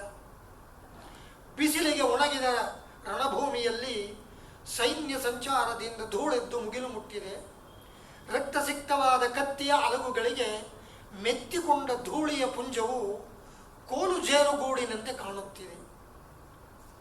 ರಾಕ್ಷಸರ ಭಟರ ಲೋಹದ ತೋಳುಗಳ ಕವಚ ಕಡಿದು ಬಿದ್ದು ಕೈ ಮಣಿಕಟ್ಟಿಗೆ ಇಳಿದು ಬಂದು ನರಿಗಳಿಗೆ ಕಿತ್ತು ಎಳೆದಾಡಲು ಸಾಧ್ಯವಾಗುತ್ತಿಲ್ಲ. ಕಪಿಗಳು ರಥದ ಕುದುರೆಗಳ ಬಾಲ ಹಿಡಿದು ಎಳೆದು ನಿಲ್ಲಿಸಿವೆ. ರಥವೇರಿ ಭಟರನ್ನು ಸಾರಥಿಯನ್ನು ಕೊಂದು ಹಾಕಿವೆ. ಅನಂತರ ಕುದುರೆಗಳನ್ನು ಬೆದರಿಸಿವೆ. ಬೆದರಿದ ಕುದುರೆಗಳು ರಥವನ್ನು ಎಲ್ಲೆಲ್ಲಿಗೂ ಎಳೆದುಕೊಂಡು ಹೋಗಿವೆ. ನಾಗಪಾಶ ಮೋಕ್ಷ ತಿಳಿದು ರಾಮನೊಡನೆ ಯುದ್ಧ ಮಾಡಲು ಬಂದ ಧೂಮ್ರಾಕ್ಷ ಸೇನೆಯನ್ನು ಸಂಘಟಿಸಿದ. ಇತ್ತ ಹನುಮಂತ ವಾನರ ಸೈನ್ಯವನ್ನು ಸಂಘಟಿಸಿದ, ಧೂಮ್ರಾಕ್ಷನನ್ನು ಎದುರಿಸಿದ. ವಜ್ರಕಾಯನಾದ ಹನುಮಂತನ ಮೇಲೆ ಧೂಮ್ರಾಕ್ಷ ಪರಿಘಾಯುಧಗಳನ್ನು ಪ್ರಯೋಗಿಸಿದಾಗ ಅವೆಲ್ಲ ಹನುಮಂತನ ಎದೆಗೆ ತಾಗಿ ಮುರಿದು ಬಿದ್ದು. ದೊಡ್ಡ ಕೋಟೆ ಬಾಗಿಲಿಗೆ ಒಳಗಡೆ ಹಾಕುವ ಕಬ್ಬಿಣದ ಅಡ್ಡ ಮರಕ್ಕೆ ಪರಿಘ ಅಂತ ಹೆಸರು. ಕಬ್ಬಿಣದ ರಾಡು. ಹನುಮಂತ ತನ್ನ ಎಡಗೈ ತಲಪ್ರಹಾರದಿಂದ ಧೂಮ್ರಾಕ್ಷನನ್ನು ಅಪ್ಪಳಿಸಿಕೊಂಡ. ರಾವಣ ಅಕಂಪನನನ್ನು ಯುದ್ಧಕ್ಕೆ ಕಳಿಸಿದನು. ಹನುಮಂತ ಅವನ ಆಯುಧಗಳನ್ನೆಲ್ಲವನ್ನೂ ಪುಡಿ ಮಾಡಿ ಎದೆಗೆ ಹೊಡೆದು ಕೊಂದ. ಅನಂತರ ಸುಗ್ರೀವನ ಸೇನಾಪತಿ ನೀಲದೊಡನೆ ರಾವಣ ಸೇನಾಪತಿ ಪ್ರಹಸ್ತ ಯುದ್ಧಕ್ಕಿಳಿದ. ರಾವಣನು ಸ್ವರ್ಗದಿಂದ ಕಿತ್ತು ತಂದು ನೆಟ್ಟಿದ್ದ ಒಂದು ಕಲ್ಪವೃಕ್ಷವನ್ನೇ ಕಿತ್ತುಕೊಂಡು ನೀಲನು ಪ್ರಹಸ್ತನಿಗೆ ಬಡಿಯಲು ಎತ್ತಿಕೊಂಡ. ಮುತ್ತುಗಳ ಮಳೆ ಪ್ರಹಸ್ತನ ಮೇಲೆಯೇ ಬಿದ್ದಿತ್ತು, ನೀಲನ ಮೇಲೆಯೇ ಬಿದ್ದಿತ್ತು. ಪ್ರಹಸ್ತನು ಬಾಣಗಳಿಂದ ಕಲ್ಪವೃಕ್ಷವನ್ನು ಕತ್ತರಿಸಿದ. ಕ್ಷಣ ಮಾತ್ರದಲ್ಲಿ ನೀಲನು ಬಾಣಗಳನ್ನು ಪರಿಹರಿಸುತ್ತಾ 4 ದಿಕ್ಕಿನಿಂದಲೂ ಬಂಡೆಗಳನ್ನು ಪ್ರಹಸ್ತನ ಮೇಲೆ ಎಸೆದ. ನೀಲನು ಪ್ರಹಸ್ತನ ಮೇಲೆ ಎಗುರಿ ಅವನ ಕೈಯಿಂದ ಬಿಲ್ಲನ್ನೇ ಕಿತ್ತೆಸೆದ. ಪ್ರಹಸ್ತನು ಪ್ರಯೋಗಿಸಿದ ಒನಕೆಗೆ ಎದುರಾಗಿ ನೀಲನು ಬಂಡೆ ಹಿಡಿದು ನಿವಾರಿಸಿ ಮೇಲೆ ನೆಗೆದು ಆ ಬಂಡೆಯಿಂದಲೇ ಪ್ರಹಸ್ತನನ್ನು ಅಪ್ಪಳಿಸಿಕೊಂಡ. ಇದು ನೀಲನ ರಣಾನುರಾಗಕ್ಕೆ ಉದಾಹರಣೆ. ಮತ್ತು ಪ್ರಹಸ್ತನು ರಣಾನುರಾಗದಿಂದ ಗೆಲ್ಲಲು ಯುದ್ಧ ಮಾಡಿ ಸತ್ತನಷ್ಟೆ. 15ನೆಯ ಆಶ್ವಾಸ, ಕೊನೆಯ ಆಶ್ವಾಸ, ಸೀತಾ ಸಂಪ್ರಾಪ್ತಿ. ಇದು ರಾವಣವಧ ಪ್ರಧಾನವಾದರೂ ಅದು ಮುಖ್ಯೋದ್ದೇಶವಲ್ಲ. ದಹಮುಹವಹ ಎಂದೇ ಕವಿ ಕಾವ್ಯಕ್ಕೆ ಹೆಸರು ಕೊಟ್ಟಿದ್ದಾನೆ. ಸೇತುಬದ್ಧವು ಒಂದು ಮುಖ್ಯ ಕಾರ್ಯ. ಸೇತುಬಂಧ ಎಂಬ ಹೆಸರನ್ನು ಕವಿ ಕೊಟ್ಟಿಲ್ಲ. ಸೀತಾ ಸಂಪ್ರಾಪ್ತಿಯೇ ಕಾವ್ಯದ ಆದ್ಯಂತ ಉಪಕ್ರಮ ಉಪಸಂಹಾರಗಳ ವಿಷಯ. ಬದ್ಧುವಧದಿಂದ ಕುಪಿನಾದ ರಾವಣ ಅರಮನೆಯಲ್ಲಿ ತನ್ನ ಸ್ಥಾನದಿಂದ ಚಲಿಸಿದ. ಅವನ 10 ಮುಖಗಳಿಂದ ಬೆಂಕಿ ಉಗುಳುವಂತೆ ಹುಂಕಾರವು 10 ದಿಕ್ಕಿಗೂ ಹರಡಿತ್ತು. ಅವನ ಕೋಪದ ರೌದ್ರಾವತಾರ ನೋಡಿ ಅರಮನೆಯಲ್ಲಿದ್ದ ಪರಿವಾರವೆಲ್ಲ ಹೆದರಿ ಕಂಬಗಳ ಮರೆಯಲ್ಲಿ ಮಣಸಿಕೊಂಡಿತ್ತು. ರಾವಣನು ಹೂಂಕರಿಸುತ್ತಾ ಮೂಲಬಲವಲ್ಲೆಲ್ಲೂ ಕೂಡಿಸಿಕೊಂಡು ಲಂಕಾನಗರದ ಹೊರಗೆ ಬರುವಾಗ ಅವನ ಆ ಆರ್ಭಟ ನೋಡಿ ಕಪಿಸೈನ್ಯ ಮುಖ ತಿರುಗಿಸಿಕೊಂಡು ಹಿಂತಿರುಗಿ ಹೋಗಲು ಅಣಿಯಾದವು. ಸೇನಾಪತಿ ನೀಲನು ಅವರನ್ನು ಉತ್ಸಾಹಪಡಿಸಿ ಒಗ್ಗೂಡಿಸಿದ. ಸೀತೆಯನ್ನು ಮಾತ್ರ ನೋಡಿದ್ದ ರಾವಣನಿಗೆ ರಾಮನು ಕಾಣಿಸಿದ. ಇವನೇ ರಾಮನೆಂದು ಸಾರಥಿ ಹೇಳಿದ ಮೇಲೆ ನಿಜವೆಂದು ತಿಳಿದ ರಾವಣು ಅಂತಹವಳಿಗೆ ತಕ್ಕ ಪತಿ ಇವನೇ ಎಂದು ರಾಮನಿಗೆ ಹೆಮ್ಮೆಪಟ್ಟ. ಆದರೆ ರಾಮಬಾಣಗಳಿಗೆ ತುತ್ತಾಗಿ ರಥನೊಡನೆ ಒಡೆದ ಛತ್ರ ಸಹಿತ ಲಂಕೆಗೆ ಹಿಂದಿರುಗಿದ ಮತ್ತು ಕುಂಭಕರ್ಣನನ್ನು ಎಬ್ಬಿಸಿ ಯುದ್ಧಕ್ಕೆ ಕಳುಹಿಸಿದ.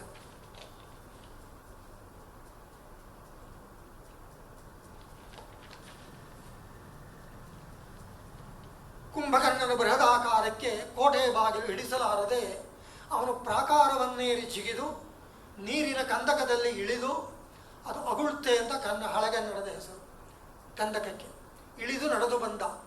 ಆಳವಾದ ಕಂದಕದಲ್ಲಿ ಬಿಟ್ಟಿದ್ದ ಮೊಸಳೆಗಳು, ಹುಲಿ ಮೀನುಗಳು ಇವನ ಕಾಲಿಗೆ ಸಿಕ್ಕಿ ನೀರುಗಂಡಿಯಿಂದ ಸಮುದ್ರಕ್ಕೆ ಪಲಾಯನ ಮಾಡಿದವು.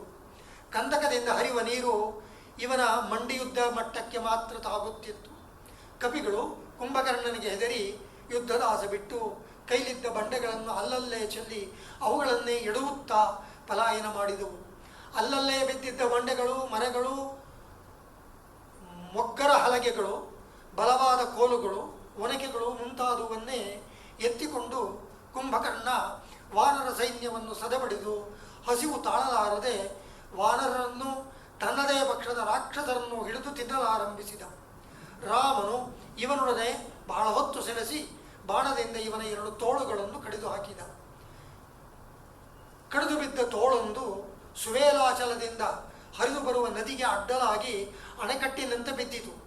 ಮತ್ತೊಂದು ತೋಳು ಸಮುದ್ರಕ್ಕೆ ಬಿದ್ದು ಮತ್ತೊಂದು ನಳಸೇತುವಿನಂತೆ ಕಾಣಿಸುತ್ತಿತ್ತು. ರಾಮನು ಗರಗರನೆ ತಿರುಗುವ ಒಂದು ಅಲಗಿನ ಒಂದು ಬಾಣದಿಂದ ಕುಂಭಕರ್ಣನ ತಲೆಯನ್ನು ಕತ್ತರಿಸಿಬಿಟ್ಟ. ಹಿಂದೆ ವಿಷ್ಣು ರಾಹು ಶಿರಸ್ಸನ್ನು ಚಕ್ರದಿಂದ ಕತ್ತರಿಸಿದಂತೆ ಆಗಿತ್ತು. ಲಂಕೆಯ ಆಧಾರವಾದ ತ್ರಿಕೂಟ ಪರ್ವತದ ಪಕ್ಕದ ಮತ್ತೊಂದು ಶಿಖರದಂತೆ ಕುಂಭಕರ್ಣನ ಶಿರಸ್ಸು ಎತ್ತರವಾಗಿ ಬಿದ್ದಿತ್ತು.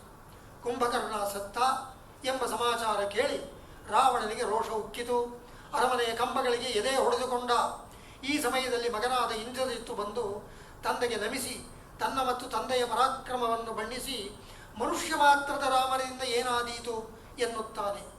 ಪಾತಾಳದಿಂದ ನಾಗಗಳನ್ನು ಜಯಿಸಿ ರತ್ನಗಳನ್ನು ತಂದ ನೀನು, ಭೂಮಿಯಲ್ಲಿ ಕೈಲಾಸ ಪರ್ವತವನ್ನೇ ಅಲುಗಾಡಿಸಿದವನು ನೀನು, ಸ್ವರ್ಗದಿಂದ ನಂದನವನವನ್ನೇ ಕಿತ್ತು ತಂದವನು ನೀನು, ನಿನ್ನ ಮಗನಾದ ನಾನು ಇಂದ್ರನನ್ನೇ ಜಯಿಸಿ ಬಂದವನಲ್ಲವೇ? ಹೀಗೆಯೇ ರಾವಣನನ್ನು ಯುದ್ಧಕ್ಕೆ ಬಿಡದೆ ಇಂದ್ರಜಿತ್ತು ತಾನೇ ರಥವೇರಿ ರಾಮನನ್ನು ಎದುರಿಸಿದ. ದಾರಿಯಲ್ಲೇ ಸುಗ್ರೀವನ ಸೇನಾಪತಿ ನೀಲ ಇವನನ್ನು ತಡೆದ. ನೀಲ ದೊಡ್ಡ ಬಂಡೆಯನ್ನು ಬೀಸಿದ. ದ್ವಿವಿಧ ಎಂಬ ವಾನರ ದೊಡ್ಡ ಮರವನ್ನು ಬೀಸಿದ. ಹನುಮಂತ ದೊಡ್ಡ ಕಲ್ಲು ಚಪ್ಪಡಿಯನ್ನು ಬೀಸಿದ. ಒಂದೇ ಕ್ಷಣದಲ್ಲಿ ಗುಡುಗಿನಂತೆ ಗರ್ಜಿಸುತ್ತಾ ಬಾಣಗಳನ್ನು ಮಲಗೆರೆದು ಇಂದ್ರಜಿತ್ತು ಎಲ್ಲವನ್ನೂ ನಿವಾರಿಸಿದ. ಇಷ್ಟರಲ್ಲಿ ಲಕ್ಷ್ಮಣ ಎದುರಾದ. ವಿಭೀಷಣನ ಹೇಳಿಕೆಯಿಂದ ಲಕ್ಷ್ಮಣ ಇಂದ್ರಜಿತ್ತನ್ನು ಬ್ರಹ್ಮಾಸ್ತ್ರ ಪ್ರಯೋಗಿಸಿ ಕೊಂದು ಹಾಕಿದ. ರಾವಣನಿಗೆ ಬುದ್ಧಿ ಬರಲಿಲ್ಲ. ಒಂದು ಕಡೆ ರೋಷ ಉಕ್ಕಿತು, ಮತ್ತೊಂದು ಕಡೆ ಅಳು ಉಕ್ಕಿ ಬಂತು. ಇದು ವಿಧಿಯ ಲೀಲೆ. ಬಂಧುಗಳೆಲ್ಲ ನಾಶವಾದರೂ, ರಾವಣ ಒಂಟಿಯಾದರೂ ಅವನಿಗೆ 10 ಮುಖಗಳು 20 ಕೈಗಳು ರಾಕ್ಷಸ ಪರಿವಾರವಿದ್ದಂತೆ ಭಯಂಕರವಾಗಿದ್ದು. ರಾವಣನ ಯುದ್ಧ ಪ್ರಯಾಣದಲ್ಲಿ ರಥದ ಮೇಲೆ ಕಡುಗಪ್ಪಿನ ಧ್ವಜಪಟಗಳಿಗೆ ಗಾಳಿ ಹೊಡೆದು ಅವು ಹಾರಾಡುತ್ತಾ ಸೂರ್ಯನನ್ನೇ ಕತ್ತಲೆ ಬರೆಸಿದಂತಾಗಿತ್ತು.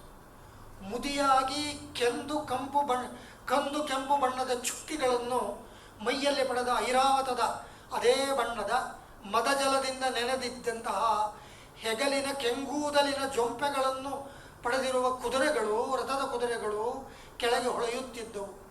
ರಥದ ಮುಂಚೂಣಿಯಲ್ಲಿ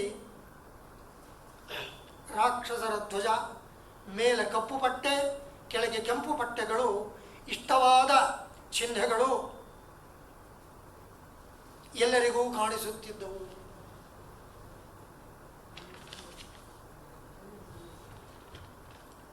ರಾವಣನಿಗೆ ಮೊದಲು ಎದುರಾದವನು ವಾನರ ಪರಿವೃತನಾದ ವಿಭೀಷಣ. ಅವನ ಬಗ್ಗೆ ಕೋಪ ಬಂದರೂ ತಮ್ಮನೆಂದುಕೊಂಡು ಅಯ್ಯೋ ಎಂದು ಕರುಣೆಯಿಂದ ಅವನ ಮೇಲೆ ಬಾಣ ಬಿಡಲಿಲ್ಲ. ರಾವಣನ ಗುರಿ ತನ್ನ ಮಗನನ್ನು ಕೊಂದ ಲಕ್ಷ್ಮಣನ ಮೇಲಿತ್ತು. ಹಾಗಾಗಿ ಅವನು ಶಕ್ತ್ಯಾಯುಧವನ್ನು ಬಳಸಿ ಲಕ್ಷ್ಮಣನನ್ನು ಮೂರ್ಛೆಗೊಳಿಸಿಬಿಟ್ಟ. ಆಂಜನೇಯ ತಂದ ಸಂಜೀವಿನಿ ಔಷಧದಿಂದ ಲಕ್ಷ್ಮಣ ಎಚ್ಚೆತ್ತು ಪ್ರಬಲವಾಗಿ ರಾಕ್ಷಸರನ್ನು ಕೊಲ್ಲತೊಡಗಿದ. ಅಷ್ಟರಲ್ಲಿ ಸ್ವರ್ಗದಿಂದ ಗರುಡ ಇಳಿದು ಬಂದಂತೆ ಮಾತಲಿಯಿಂದ ಪ್ರೇರಿತವಾದ ರಥವು ರಾಮನಿಗಾಗಿ ಬಂದಿತು. ರಥವೇಗದ ರಾಮನಿಗೆ ದೇವತೆಗಳು ಮೇಲಿನಿಂದಲೇ ತಲೆ ಕೆಳಗೆ ಬಗ್ಗಿಸಿ ನ್ಯಂಜಲಿ ನಮಸ್ಕಾರ ಮಾಡಿದರು. ಸೂರ್ಯ ಹೀಗೆ ಬರ್ತಾ ಇದ್ದರೆ ದೇವತೆಗಳು ಮೇಲಿಂದ ಕೆಳಮುಖವಾಗಿ ನಮಸ್ಕಾರ ಮಾಡ್ತಾರೆ, ಅಂಜಲಿಯನ್ನು ಕೆಳಮುಖವಾಗಿ ಮಾಡ್ತಾರೆ, ಭೂಮಿಯಲ್ಲಿರುವವರು ಮೇಲ್ಮುಖವಾಗಿ ಮಾಡ್ತಾರೆ. ಇದು ಆರಣ್ಯಕ ವೇದದಲ್ಲಿ ಅರುಣ ಪ್ರಶ್ನದಲ್ಲಿ ಬರುತ್ತೆ. ತ್ವಂಕರೋಷಿ ನ್ಯಂಜಲಿಕಾಂ ತ್ವಂಕರೋಷಿ ನಿಜಾನುಕಾಂ ನಿಜಾನುಕಾಮೇನ್ಯಂಜಲಿಕಾತ. ಹೀಗೆ ನ್ಯಂಜಲಿಯನ್ನು ಮಾಡಿದರು. ಇಂದ್ರನು ಕಳುಹಿಸಿದ ಯುದ್ಧ ಕವಚವನ್ನು ರಾಮನು ತೊಟ್ಟಾಗ ಅದು ಅವನಿಗೆ ಸ್ವಲ್ಪ ಸಡಿಲಾಗಿದ್ದು, ಸೀತಾವಿರಹದಿಂದ ಅವನು ಸ್ವಲ್ಪ ಕೃಶವಾಗಿದ್ದುದು ಈಗ ತಿಳಿಸುವಂತಿತ್ತು. ಲಕ್ಷ್ಮಣ ರಾಮನಿಗೆ ಅಡ್ಡಬಿದ್ದು ರಾವಣವಧ ಸಣ್ಣ ಕೆಲಸಕ್ಕೆ ತನಗೆ ಅನುಮತಿಸಬೇಕು ಅಥವಾ ನೀಲನಿಗೆ ಅನುಮತಿಸಿ, ಸುಗ್ರೀವನಿಗೆ ಅನುಮತಿಸಿ ಎಂದು ಬೇಡುತ್ತಾನೆ.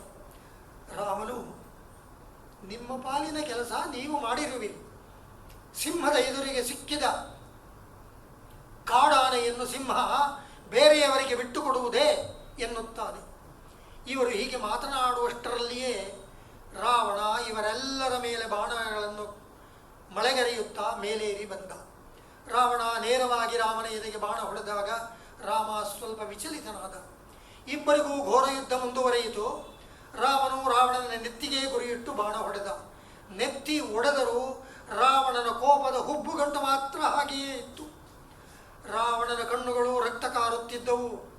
ರಾಮನು ಕೊನೆಯ ಬಾಣ ಪ್ರಯೋಗಿಸಿದಾಗ ರಾಕ್ಷಸ ರಾಜ್ಯ ಲಕ್ಷ್ಮಿಯು ವಿಭೀಷಣ ವಿಭೀಷಣನ ಕಡೆಗೆ ನೋಡುತ್ತಿದ್ದಳು. ಸೀತೆಯ ಎಡಗಣ್ಣು ಅದುರಿ ಶುಭ ಶಕುನವಾಗಿತ್ತು. ರಾವಣನಿಗೂ ಎಡಗಣ್ಣು ಅದುರಿತು, ರಾಮನಿಗೆ ಬಲಗಣ್ಣು ಅದುರಿತು. ರಾಮನ ಒಂದೇ ಬಾಣ ರಾವಣನ 10 ತಲೆಗಳನ್ನು ಕೊಚ್ಚಿ ಕೆಳಗೆ ಬಿಟ್ಟಿತು. ರಾವಣನ 10 ಮುಖಗಳಿಂದಲೂ 10 ಅಗ್ನಿಜ್ವಾಲೆಗಳು ಹೊರಬಿದ್ದವು. ರಾವಣನ ಜೀವವು ದಶಪ್ರಾಣಗಳೊಂದಿಗೆ ಹೊರಚಿಮ್ಮಿತು. ರಾವಣನು ಬಿದ್ದೊಡನೆ ರಾಮನು ಕೋಪದಿಂದ ಎತ್ತರಿಸಿ ವಕ್ರವಾಗಿಸಿದ್ದ ಹುಬ್ಬುಗಂಟುಗಳೊಡನೆ ಎತ್ತರಿಸಿದ್ದ ಬಿಲ್ಲು ಕೆಳಗಿಳಿಯಿತು. ರಾವಣ ಸತ್ತರೂ ಅವನ ಹೆಣ ನೋಡಿದವರಿಗೆ ಇನ್ನೂ ಲಂಕಾರಾಜ್ಯ ಲಕ್ಷ್ಮಿ ಅವನನ್ನೇ ವರಿಸಿದ್ದಂತೆ ತೋರುತ್ತಿತ್ತು. ವಿಭೀಷಣನು ಅಣ್ಣನಲ್ಲಿ ಇಟ್ಟಿದ್ದ ಸ್ನೇಹಭಾವದಿಂದ ಅಳುತ್ತಾ ಕಣ್ಣೀರಿನಿಂದ ರಾಮನ ಪಾದಗಳನ್ನು ತೊಳೆದನು.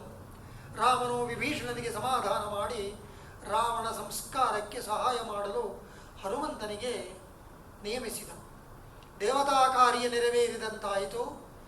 ಇಂದ್ರನ ರಥವು ವಾನರರು ನೋಡುತ್ತಿದ್ದಂತೆಯೇ ಅವರಿಗಿಂತ ವೇಗವಾಗಿ ಸ್ವರ್ಗಕ್ಕೆ ಏರಿ ಹೋಯಿತು. ಅಗ್ನಿಯಲ್ಲಿ ಪುಟ ಹಾಕಿದ ಚಿನ್ನದ ಕೋಲಿನಂತೆ ಶುದ್ಧಳಾಗಿದ್ದ ಜಾನಕಿಯನ್ನು ರಘುನಾಥನು ಕೈ ಹಿಡಿದು ಎತ್ತಿ ಭರತನ ಮೇಲಿನ ಅನುರಾಗವನ್ನು ಸಬಲಗೊಳಿಸಲು ಅಯೋಧ್ಯೆಗೆ ಹೊರಟ.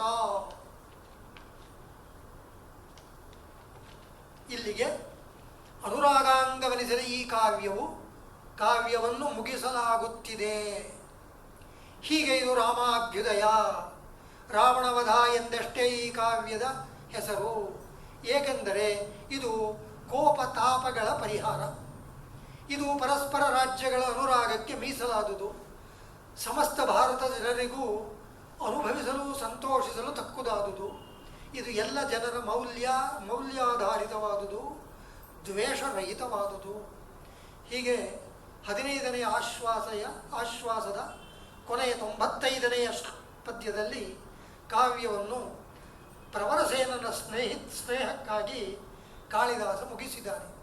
ಹೀಗೆ ಮಹಾಕವಿ ವೈದರ್ಭ ಕಾಳಿದಾಸನು ವಿಕ್ರಮಾದಿತ್ಯನ ಆಣತಿಯಂತೆ ಕುಂತಲೇಶ್ವರನಾದಷ್ಟೀ ಪ್ರವರಸೇನನ ಅನುರಾಗವನ್ನು ಸಂಪಾದಿಸಿ ಈ ಸೇತುಬಂಧ ಕಾವ್ಯ ರಚಿಸಿ ತನಗೂ ಹಿತವಾಗುವಂತೆ ಪ್ರವರಸೇನನ ಕೀರ್ತಿ ಪತಾಕೆ ದ್ವೀಪಾಂತರಗಳಲ್ಲೂ ಹರಡುವಂತೆ ಮಾಡಿದರು.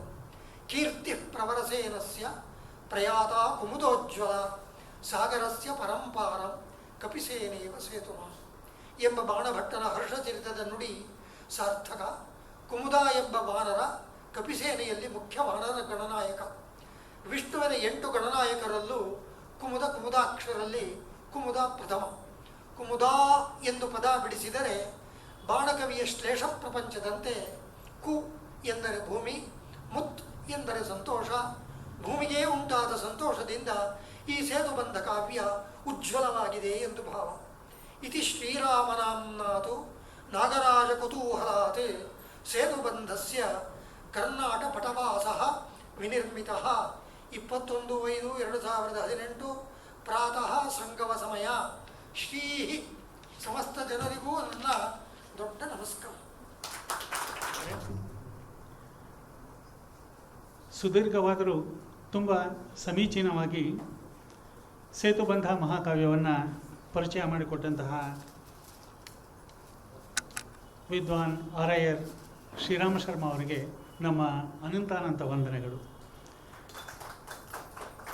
ತುಂಬ ವಿಸ್ತೃತವಾಗಿ ಆಳವಾಗಿ ಅಭ್ಯಾಸ ಮಾಡಿರುವಂತಹ ವಿದ್ವಾಂಸರಲ್ಲಿ ಇವರು ಒಬ್ಬರು ಅಂತಂದರೆ ಅತಿಶಯೋಕ್ತಿ ಏನಲ್ಲ.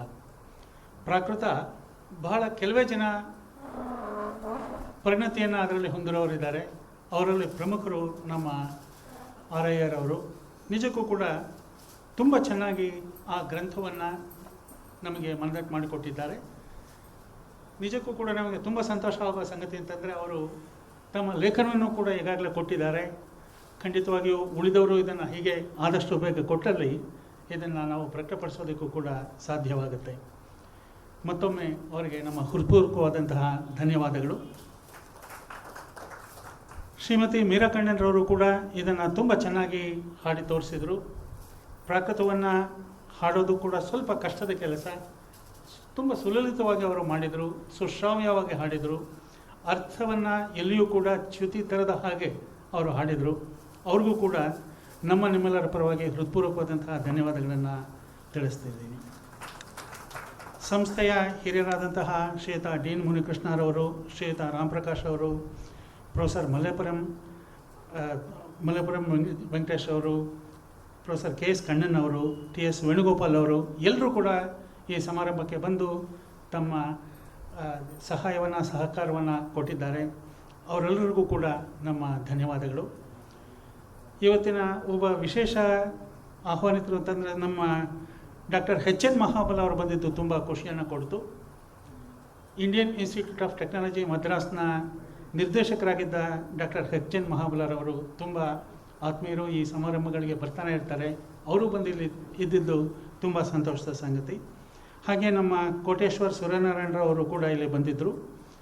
ಈ ಸಮಾರಂಭ ಆಗೋದಕ್ಕೆ ಮುಖ್ಯ ಕಾರಣ ಅಂತಂದರೆ ಈ ದತ್ತಿಯನ್ನು ಕೊಟ್ಟವರು ಶ್ರೀಯುತ ಕುಂದಾಜಿರವರು ಹಾಗೂ ತಮ್ಮ ಹೆಸರನ್ನು ಬಹಿರಂಗಪಡಿಸಲು ಇಚ್ಛಿಸಿದಂತಹ ಇಬ್ಬರು ಅಂದರೆ ದಂಪತಿಗಳು, ಗಂಡ ಹೆಂಡತಿ, ಅವರು ಇದಕ್ಕೆ ಸಹಕಾರವನ್ನು ಕೊಟ್ಟಿದ್ದಾರೆ, ಮಹಾದಾನಿಗಳು. ಅವ್ರಿಗೂ ಕೂಡ ನಮ್ಮ ಹೃತ್ಪೂರ್ವಕವಾದಂತಹ ಧನ್ಯವಾದಗಳನ್ನು ಸಮರ್ಪಿಸಿ ಈ ಸಮಾರಂಭ ಇಲ್ಲಿಗೆ ಮುಕ್ತಾಯವಾಯಿತು. ಅದಕ್ಕೆ ಮೊದಲು 2 ಪ್ರಕಟಣೆಗಳು. ನಾಳೆ ಶ್ರೀ ಜಿ.ಆರ್. ದೇವಯ್ಯ ಅವರ ದತ್ತಿ ಉಪನ್ಯಾಸ ಕಾರ್ಯಕ್ರಮ ಇದೆ. ಇದು ವಿಷಯ ಭ್ರಷ್ಟಾಚಾರ ನಿವಾರಣೆ. ಅದರ ಬಗ್ಗೆ ಉಪನ್ಯಾಸ ನೀಡಲಿರೋರು ಡಾಕ್ಟರ್ ಡಿ.ಎನ್. ಮುನಿಕೃಷ್ಣರವರು, ನಿವೃತ್ತ IPS ಅಧಿಕಾರಿಗಳು ಹಾಗೂ ಸಂಸ್ಥೆಯ ಉಪಾಧ್ಯಕ್ಷರು. ದಯವಿಟ್ಟು ತಾವೆಲ್ಲರೂ ಈ ಸಮಾರಂಭಕ್ಕೆ ನಾಳೆ ಬರಬೇಕು ಅಂತ ಹೇಳಿ ತಮ್ಮನ್ನು ಕೋರ್ಕೋತೀನಿ. ಮತ್ತು ನಾಡಿದ್ದು ಅಂದರೆ 25ನೇ ತಾರೀಕು ಮೇ ಶುಕ್ರವಾರ ಈ ಉಪನ್ಯಾಸ ಮಾಲಿಕೆ ಅಂತ್ಯವನ್ನು ಕಾಣ್ತಾ ಇದೆ. ಆವತ್ತು 12ನೇಯ ಅಂತಿಮ ಉಪನ್ಯಾಸ. ಅದರ ಬಗ್ಗೆ ಮಾತನಾಡುವವರು ಡಾಕ್ಟರ್ ಆರ್. ಶಂಕರ್ ಅಂತ. ಇವರು ಕೂಡ ಅವಧಾನಿಗಳು, ತುಂಬ ಉತ್ತಮವಾದಂತಹ ಕಾವ್ಯಗಳ ಅಧ್ಯಯನವನ್ನು, ಚಿಂತನೆಯನ್ನು ನಡೆಸಿರುವವರು. ಇವರು ವೃತ್ತಿಯಿಂದ ಡಾಕ್ಟರ್ ಹಾಗೂ ಸೈಕೋಅನಲಿಸ್ಟ್, ಆದರೆ ಪ್ರವೃತ್ತಿಯಿಂದ ಸಂಸ್ಕೃತದಲ್ಲಿ ಹಾಗೂ ಅವಧಾನ ಕಲೆಯಲ್ಲಿ ಚತುರರು, ನಿಪುಣರು. ನಮ್ಮ ಇನ್ಸ್ಟಿಟ್ಯೂಟ್ಗೆ ಅವರು ಹೊಸಬರಲ್ಲ, ಹಿಂದೆಯೂ ಕೂಡ ಅನೇಕ ಸಾರಿ ಬಂದಿದ್ದಾರೆ. ಅವರು ಅಭಿನಂದನಾ ರಾಮಚರಿತಂ ಅನ್ನುವ ಮಹಾಕಾವ್ಯದ ಬಗ್ಗೆ ಮಾತನಾಡಲಿದ್ದಾರೆ. ನಾಡಿದ್ದು ಕೂಡ ವಾಚನವನ್ನು ಮಾಡುವವರು ಶ್ರೀಮತಿ ಮೀರಾ ಕಣ್ಣನ್ರವರು. ಆ ಸಮಾರಂಭಕ್ಕೂ ಕೂಡ ತಾವೆಲ್ಲರೂ ಬರಬೇಕು ಅಂತ ಹೇಳಿ ವಿನಂತಿಸಿಕೊಳ್ತಾ ಇಂದಿನ ಸಮಾರಂಭ ಮುಕ್ತಾಯವಾಯಿತು ಅಂತ ಹೇಳ್ತೀನಿ. ನಮಸ್ಕಾರ.